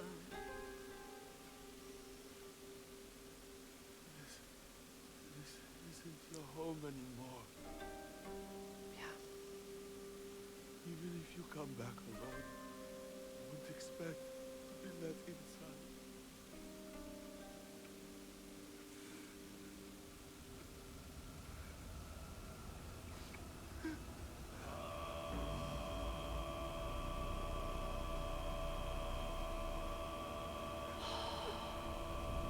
And this is the moment we kill them.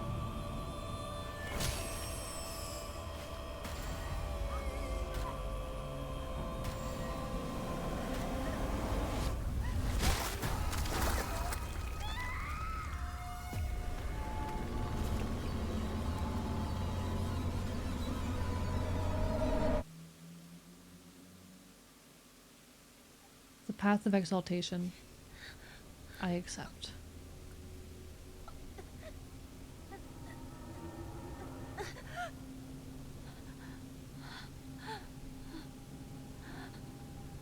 Finally got my disability payment sorted after applied for like a month off 3 years. I got in the interview to finalize. Mom tells woman interviewing he'll be paying $300 a month for rent. This motherfucker took $3 off. Bruh! I'm so sorry. That is evil. Help Shimizu Hinako, please. Interesting. So are we not at the end yet?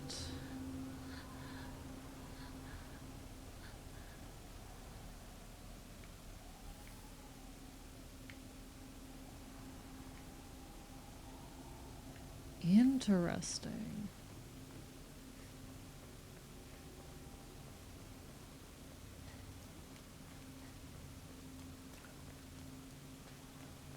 I don't know how much more game we have.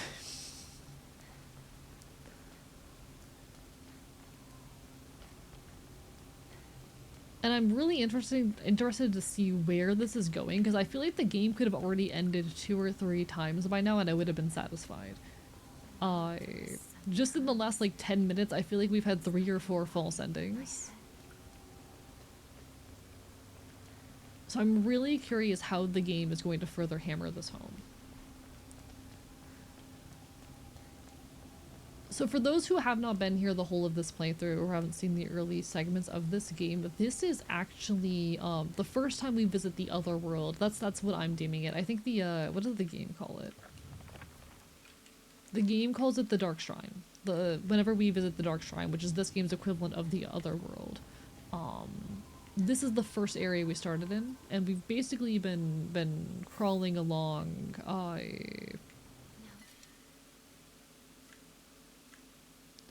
We've been essentially crawling along a whole bunch of rituals related to marriage. We have the doll here. No dialogue though. Nothing to say. Not this time anyway.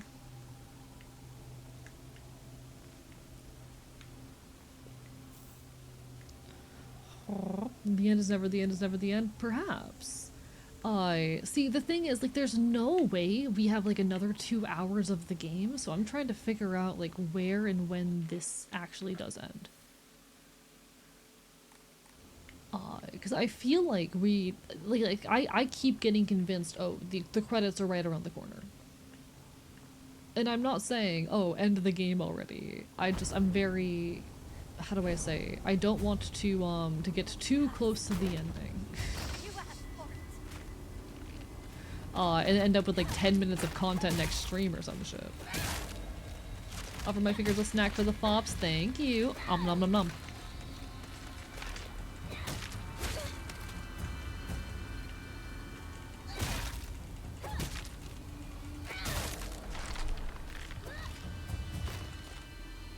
Frames still not happy with me.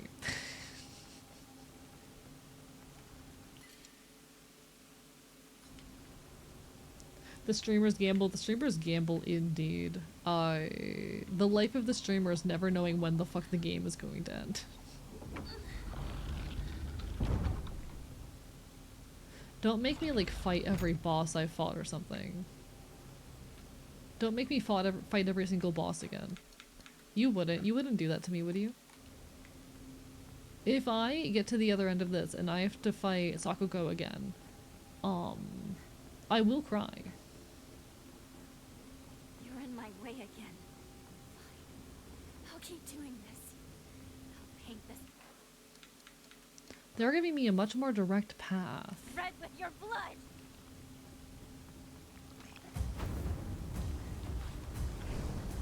Stay out of my way. My PC does not like the fire.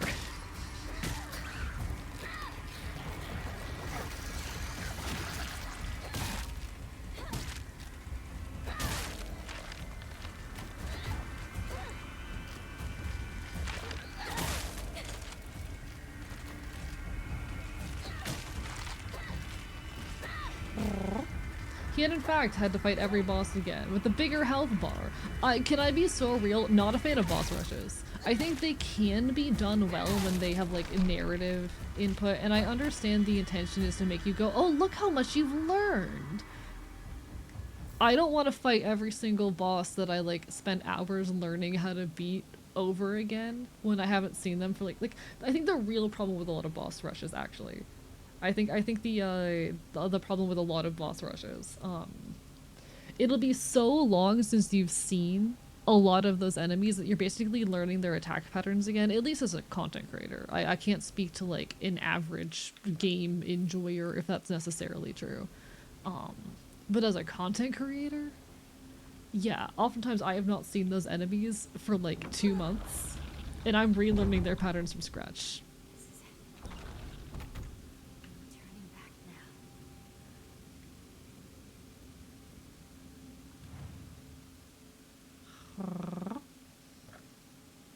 So like unless there's a very, very strong reason for it, I'm like, nah. Games tend to bloat games on Unreal Engine. Yeah.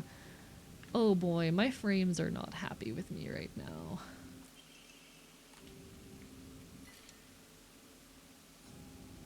Alright, you know what? It's giving me... It's very clear we're about to go into a boss fight.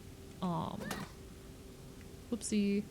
So we're gonna briefly jump in here. Do I have anything to enshrine? I have the Inari Sushi, but that does stuff. So I don't want to give away the Inari Sushi. You have Divine Water, Bandage. I think we're honestly pretty solid on items right now, as much as I hate to admit it. Or about as solid as we're gonna get. Alright. Problem with boss rushes, the games have them often the games didn't have bosses enjoyable, memorable enough for me to want to do a boss rush. For me, it is just like, I'm oftentimes playing games over a period of weeks to months. I don't remember your boss. Hello, Zoomy! Bark Bark Bite Bite mods, can we get a shout out? Hello everybody, I am Archivist, your resident chaotic Enfield. I stream not quite retro games and do art here on twitch.tv. I'm a loud punk, a bastard leftist. If you like queer shit, if you like punk shit, hello, welcome on in, thank you for the raid as well, Sarika. Make sure we get a shout out for Sarika too. Bark Bark Bite Bite. But if you like punk shit, if you like leftist shit, if you like queer shit, if you want to punch a Nazi, you'll fit right in. Welcome on in, folks. We are currently playing some Silent Hill F, causing some problems, committing some chaos, as we're off to do around here. We are probably in the final stretch. Maybe my PC's chugging a little bit, but we're pushing through.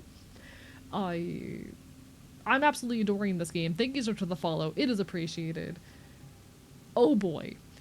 Do be warned, chat, this game does deal with some heavy themes, including misogyny, sexism, abuse, bullying, a lot of body horror, a lot of death. Be warned. Take care of yourself. Do what you need to do. But it is a pleasure to make your acquaintance, to see you whatever it may be. Hello, everyone. Bark, bark, bite, bite. What were y'all up to? I'm gonna assume you two are coming on in together. What were y'all up to tonight? How did your streams treat you? We're about to go into a boss fight, so I'll take a moment to talk with y'all. Before I'm, like, inevitably panicking because I forgot the controls of the video game for the 4th time tonight. Yeah, Zoomy, I know for one, is a very wonderful Harpy VTuber, good friend who I've done a lot of artwork for. Her design, so cute, lovely individual, worthy of your time and attention.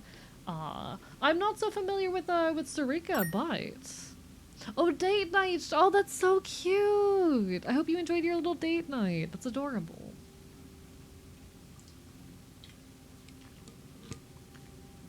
Hell yeah! That's so sweet.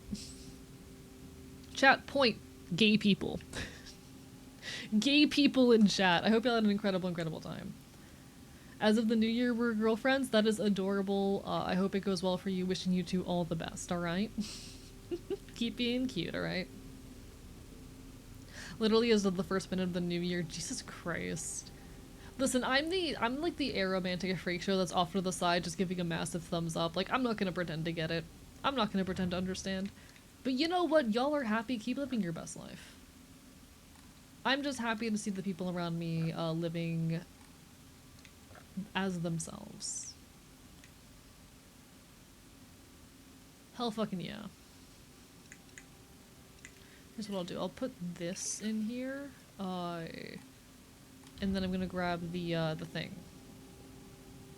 Don't be happy for your queer family? Absolutely, 100%. I do firmly believe that. Like, listen, I might not understand it. I'm too busy being aromantic, but like, y'all live your best lives. I'm proud of you. Keep on fighting. Not living as myself, I'm living as an evil version of myself. A more evil, funnier version. You know what? No judgment from me. I'm going to increase my health. Yay! I now have more health. And then, what did I want to pick up? Bandage. Beautiful. Isn't it romantic? Felt that? Real. Keep on living your best lives. I'm not gonna pretend I get it, but I clap. Yeah. Yeah. I'm so glad y'all had a wonderful evening, though. Thank you so much for the raid and support. If y'all need some food, some water, some rest, or just some quality time, do what you gotta do, alright? It's lovely to see y'all. I appreciate any and all support. We're out here living our best lives.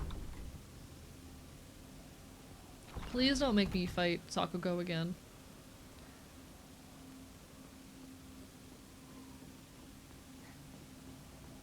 Am I safe? I am genuinely shocked. I am genuinely shocked.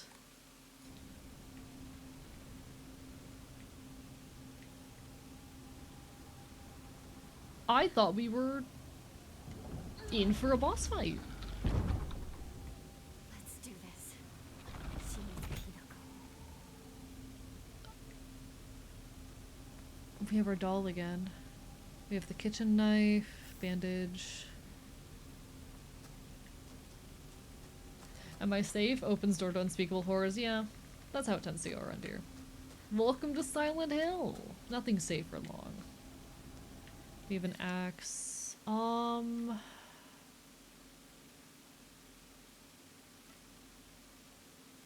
No, I'm pretty content with what we've got right now. Another bandage, anything else of use around here? They're really throwing so many items at me. There was definitely supposed to be a boss fight in that room that they didn't give me because I'm playing on easy mode or some shit.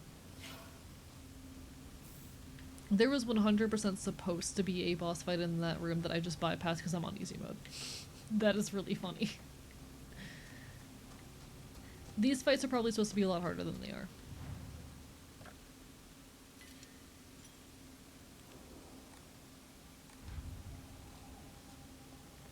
Terrifying amount of support stuff. Yeah. It'll be fine though.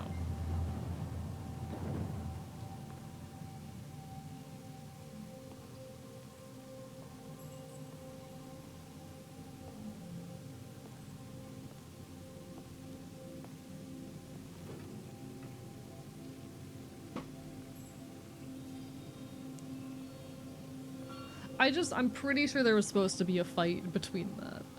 No, so here's the thing, that's what I thought in the last room, Neptune, because they also had a bunch of support items and a healing spot in the last room, walked through a completely empty area. And now they did it again. Like one room apart and that room in between was empty. There was definitely supposed to be an additional boss fight that they removed in the easy mode.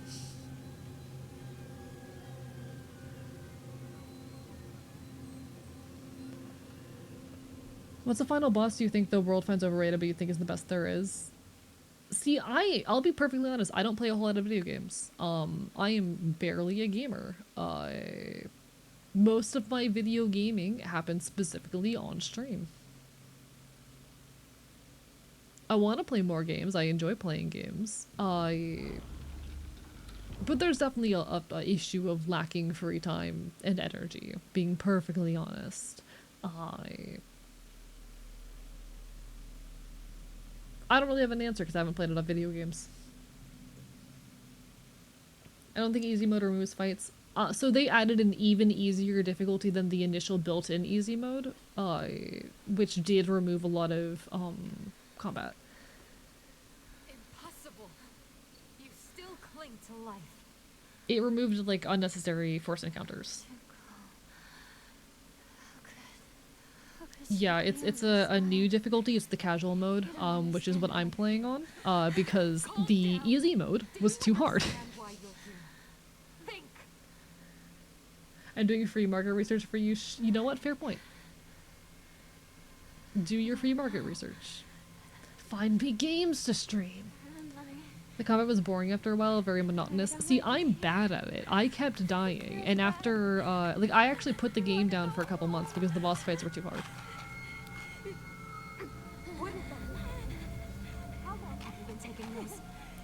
It's Shu's pills. It's the pills that we got from Shu.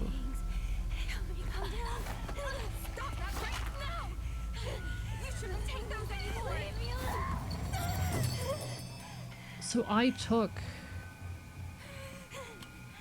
guessing something in what determines what ending you get factors in how many of those pills you take. And I took enough to trigger something. Something that has allowed Hinako to hold on to the part of her that was just to rebel. Oh, first ending is always the same. Never mind.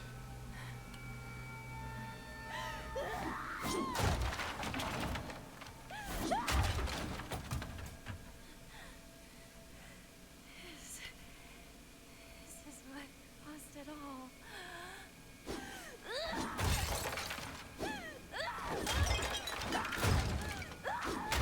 Interesting.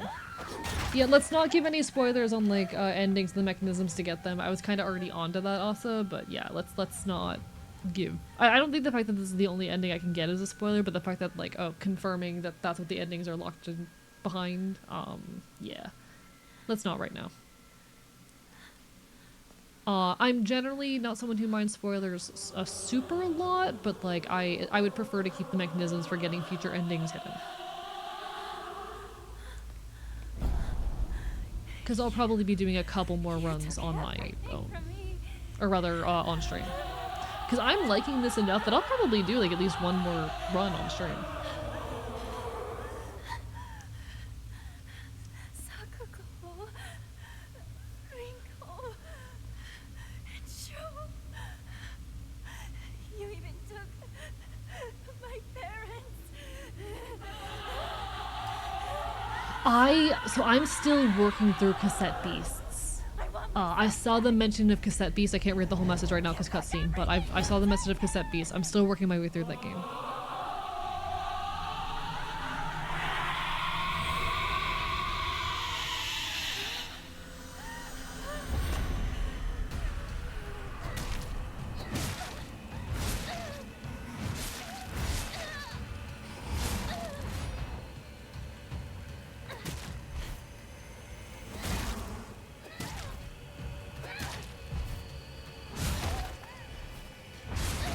I can't remember my dodge button. Okay.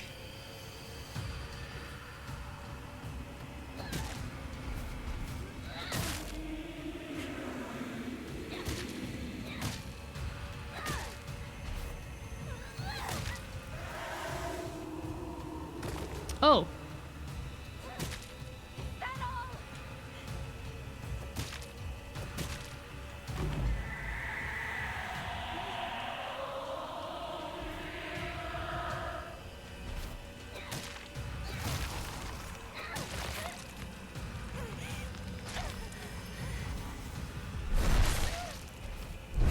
Oh, big damage. Okay.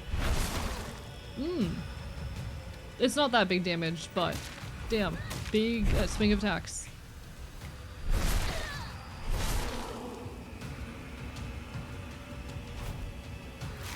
Okay. Interesting. Very interesting. Oh, the frame. Oh, my frames. Oh, my frames. Oh, my frames. Oh, my frames. Oh, my frames.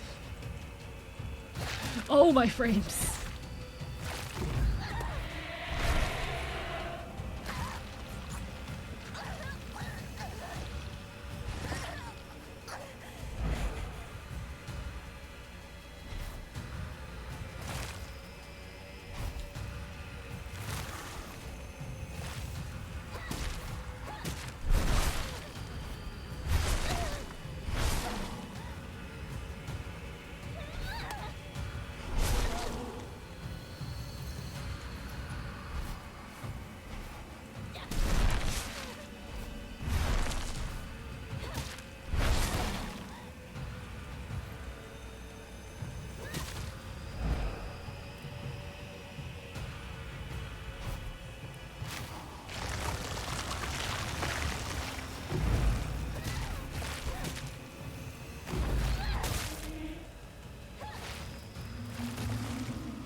Get out of the circle. Okay, okay, okay, okay. A lot going on. Cool.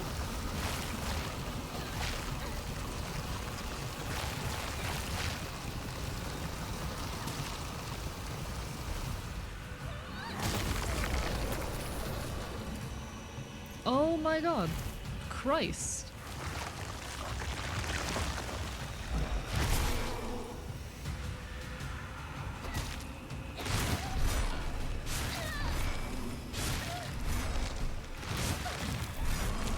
I'm still struggling on this, in this fight on the casual difficulty.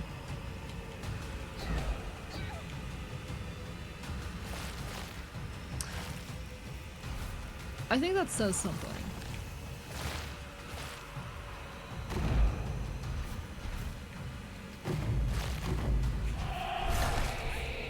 Fuck you.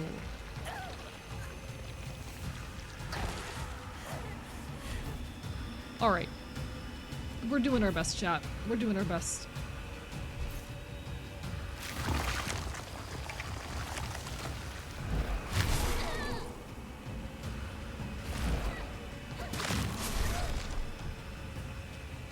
It does not help that my frame rate is struggling to exceed 25 right now. And is spending most of its time at about 15.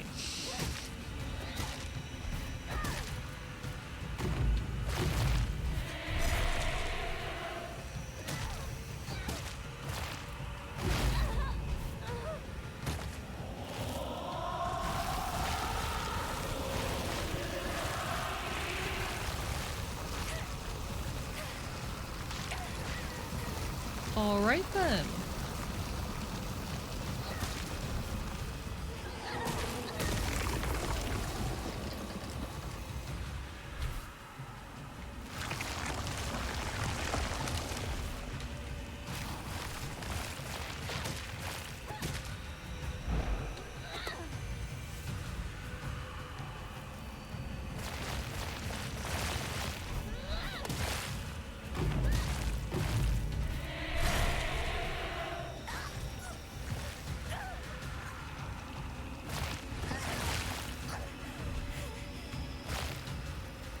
I don't think stream died. I think, in my view, it's fine.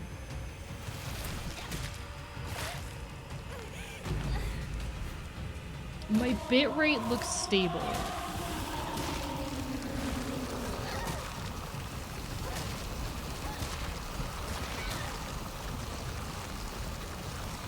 Come on.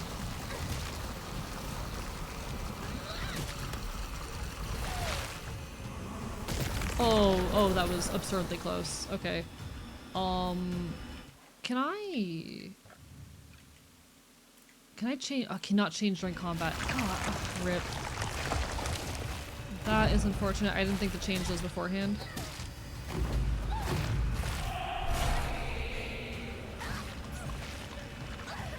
It's fine, but stuttering here and there, that is my audio and like whatnot stuttering, or is it just the visual? Because if it's just the visual, that is unfortunately probably just the fact that my PC is holding on for dear life right now. I'm having trouble getting beyond 20 frames right now. Video is buffering too hard and search right now. Chat's fine though. It's probably my PC, unfortunately.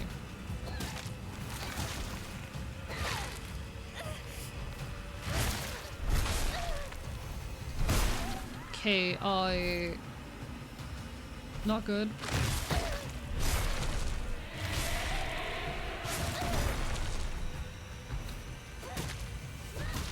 How do I kill it? How do I kill it? How do I kill it? How do I kill it?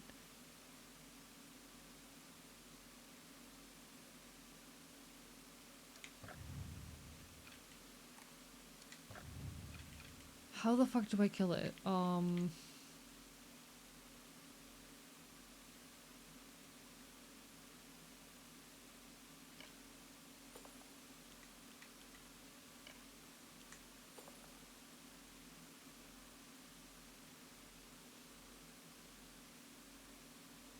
Okay.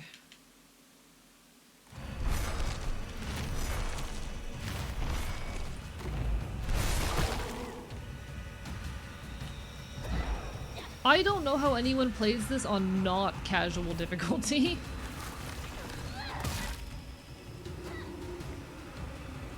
Oh, okay.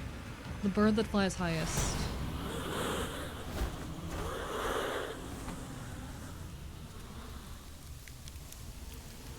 Wait, stream did die.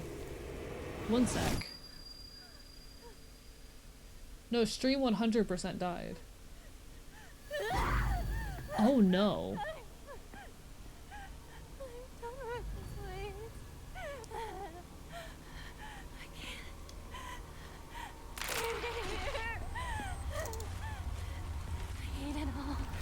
From my perspective at the very least, so I just watched the viewer number on my stream, jump from 70 to 23. Something just went horribly wrong. A huge portion of the audience just got forced off the stream. That's not normal. That is not a thing that normally happens.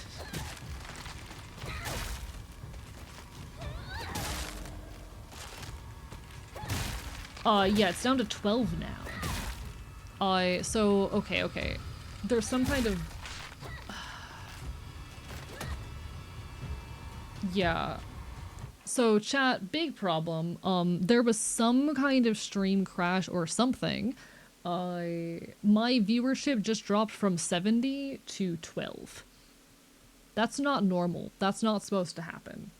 That is scary. That is very scary. And 6. Okay, that might actually be a Twitch bug and not my PC.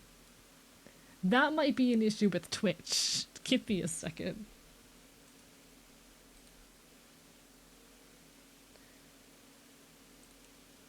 Give me a moment.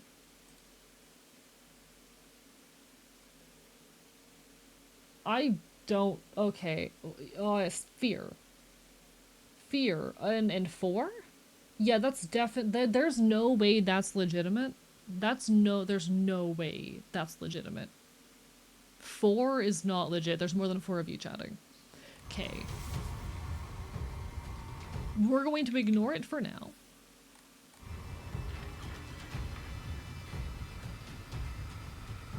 We're going to ignore it, beat the game, and we'll figure out what to do from there, because that is not a normal bug. Yeah, 2. Might be a server issue again. I've never had this happen before, even in like server issues. The red capsules, wait, are there more? I need those.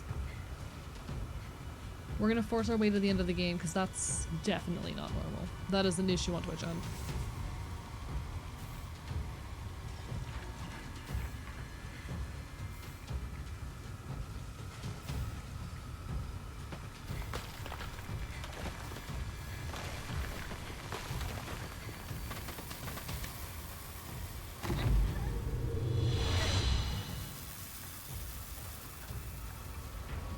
It just spiked like bad 90 reports in the past hour. Alright, cool. So it is a Twitch error. Got it.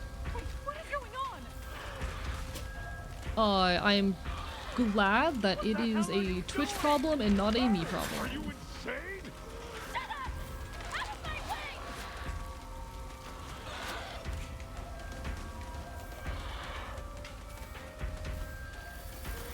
We're just gonna speedrun the rest of this game, chat. Hi, Semi-Sin. Twitch is having some kind of server issue. You're getting in my way! Leave me! Leave me the hell alone!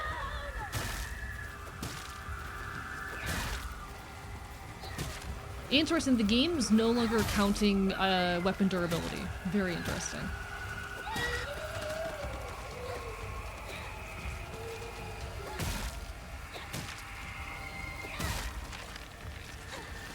Are we a Florida gerrymandered district? So real.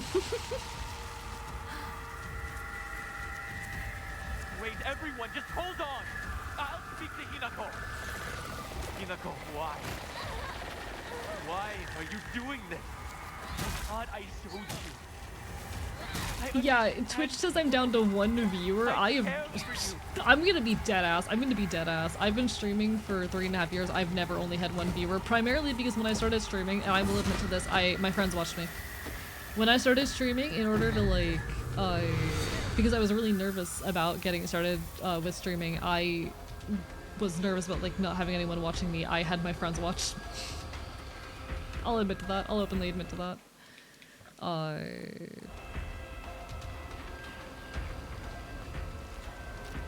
Hinako, we made a promise to each other, didn't we? You traitor! So like when I started streaming, I had 7 average viewers. I started streaming with 7 average viewers. But you know what? That's just how it goes as a creator sometimes. I'm sorry. No regrets, no shame. I'm so sorry. I fought my way where I'm at. Stop. I didn't think that. Yeah, it's 100% some kind of Twitch server bug. I've never had that happen while I was live before. Like, I've heard of Twitch server bugs happening before. I've never had one happen while I was live.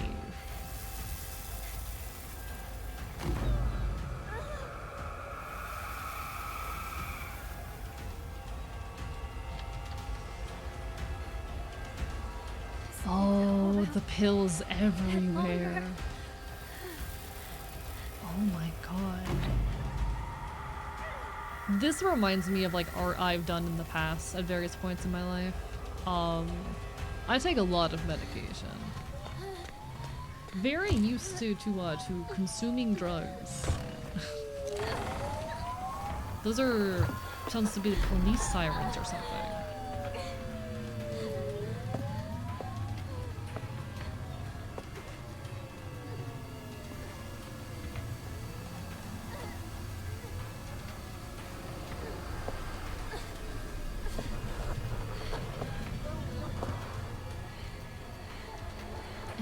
Interesting.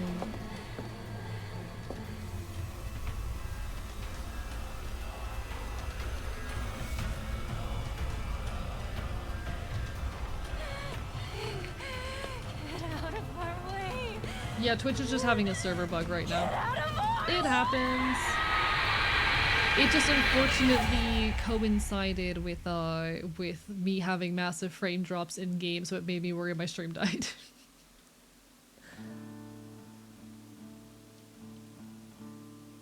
And credits.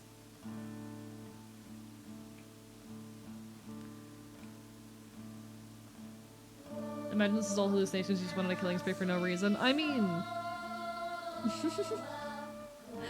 Welcome to Silent Hill. It is all kind of a hallucination.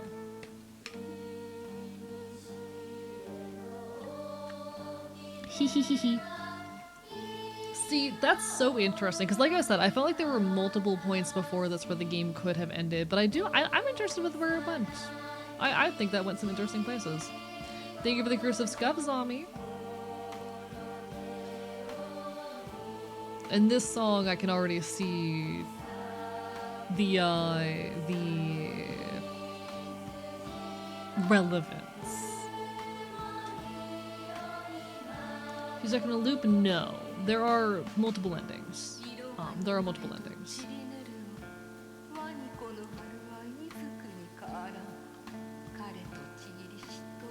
This is a game, and I think my take has not changed. This is a game about marriage as a form of death. It is about a girl who wishes to reject the expectations of womanhood and femininity placed onto her, and who, in doing so, she rejects these things, but eventually, by her family, is forced to when her father sells her hand in marriage in order to clear his debts. So while she had always been someone who valued her freedom, who hated when people treated her like a girl and hated the expectations that came with womanhood, her father sold her to sell his debts, sold her hand in marriage, and she was forced to, in order to cope, destroy parts of herself, her connections to her friends, her sense of selfhood, her relationship with her own family.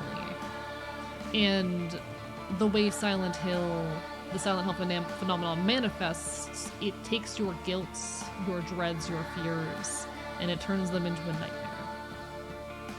Hello, host, bark bark bye bye. So she's not stuck in a loop per se. But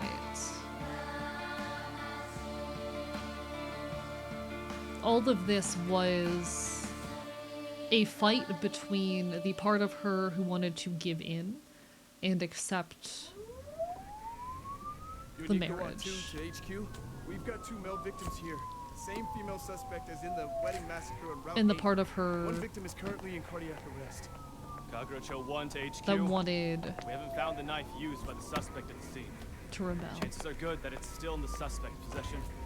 And it Better sounds consider her armed. like Over. Attention all apartments. This is HQ.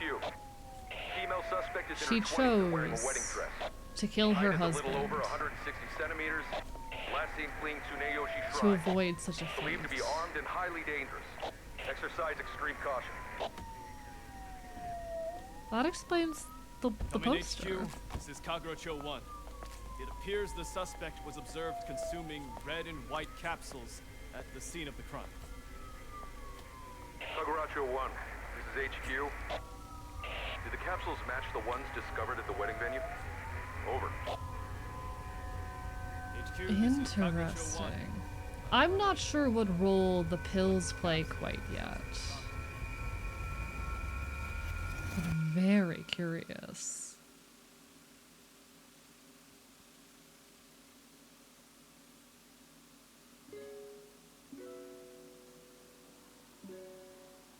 We let the credits play as we always do for games like this. I like to make sure that the people who produce this content get the credit they deserve.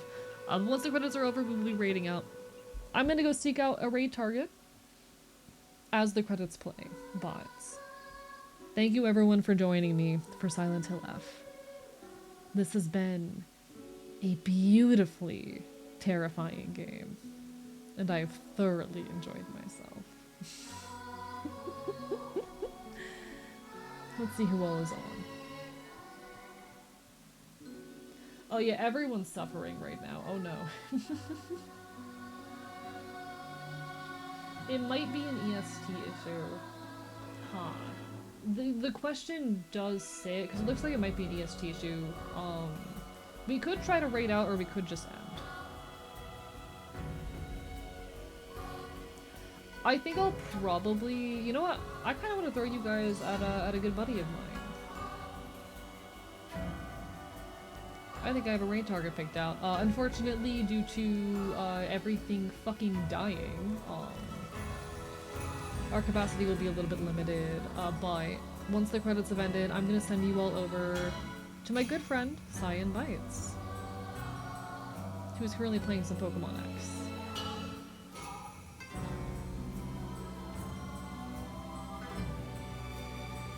Soon, anyway.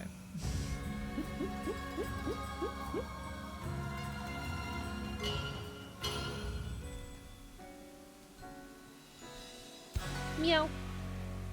Meowing at you aggressively? What for? Why are you meowing at me? Come on.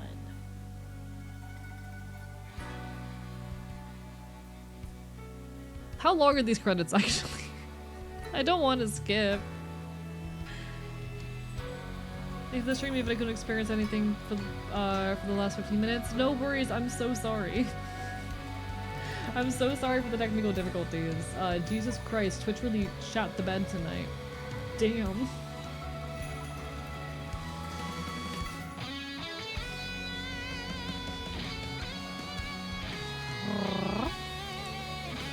We're still letting the credits play, just a little bit longer. Massive game, we're probably gonna be here for a bit. Can't be that bad. Business development, business relations, business licensing, business management, global business management, promotion,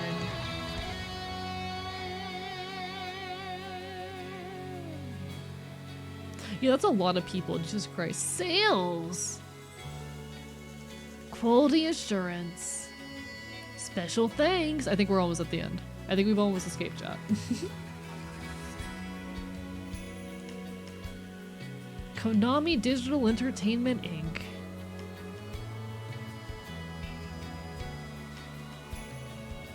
Ah wah wah wah. Gurmorale. Why are you meowing aggressively, host? What did I do?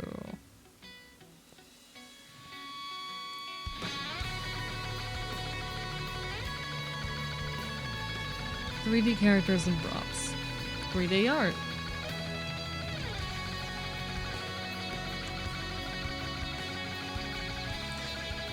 Jesus Christ. Motion editing.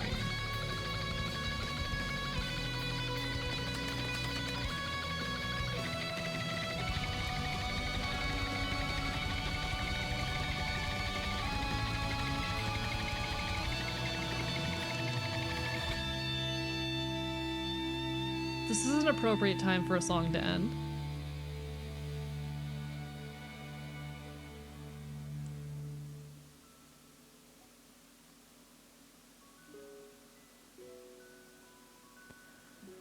These are really long credits. We just beat the game, yes, Neko Boy Blue. Twitch is having a whole little silly outage right now. We're letting the credits run, and then we're gonna raid out. But lovely to see you. Twitch was showing me with like one viewer for a solid 10 minutes. It was terrifying. Yeah, Twitch ate everything. It wasn't my fault, it was Twitch's fault. And we did it. Coming home to roost. Drown in a bottomless pit of self-doubt. You can now create save data from the completed game. By beginning New Game Plus with data from a completed game, you can experience changes to the story and have the chance to fulfill special conditions to unlock new endings. You'll be able to play in the hard difficulty setting Lost in the Fog, which I will not be doing. But this chat, however, is where I will be saying goodnight. We're gonna go say hi to Cyan Bites, a good friend of mine who's currently playing some Pokemon X. I will next be live. Let's see, when I'm planning on being live. When am I gonna be live? Shit, fuck. When am I gonna be live? Don't load a new save. Just bring. Okay, cool. Exit game. I am next going to be live on Wednesday at 7 p.m. EST. If I don't see you then, hope to see you again sometime in the near future. We're going to be playing some Pokemon Too Many Types. Y'all take care of yourselves in the meantime. I'll be around. I got a lot of projects I gotta work on, so expect me to be on the fucking grind. But thank you everyone for being here. It's always a pleasure to have you. Signing off from the archive.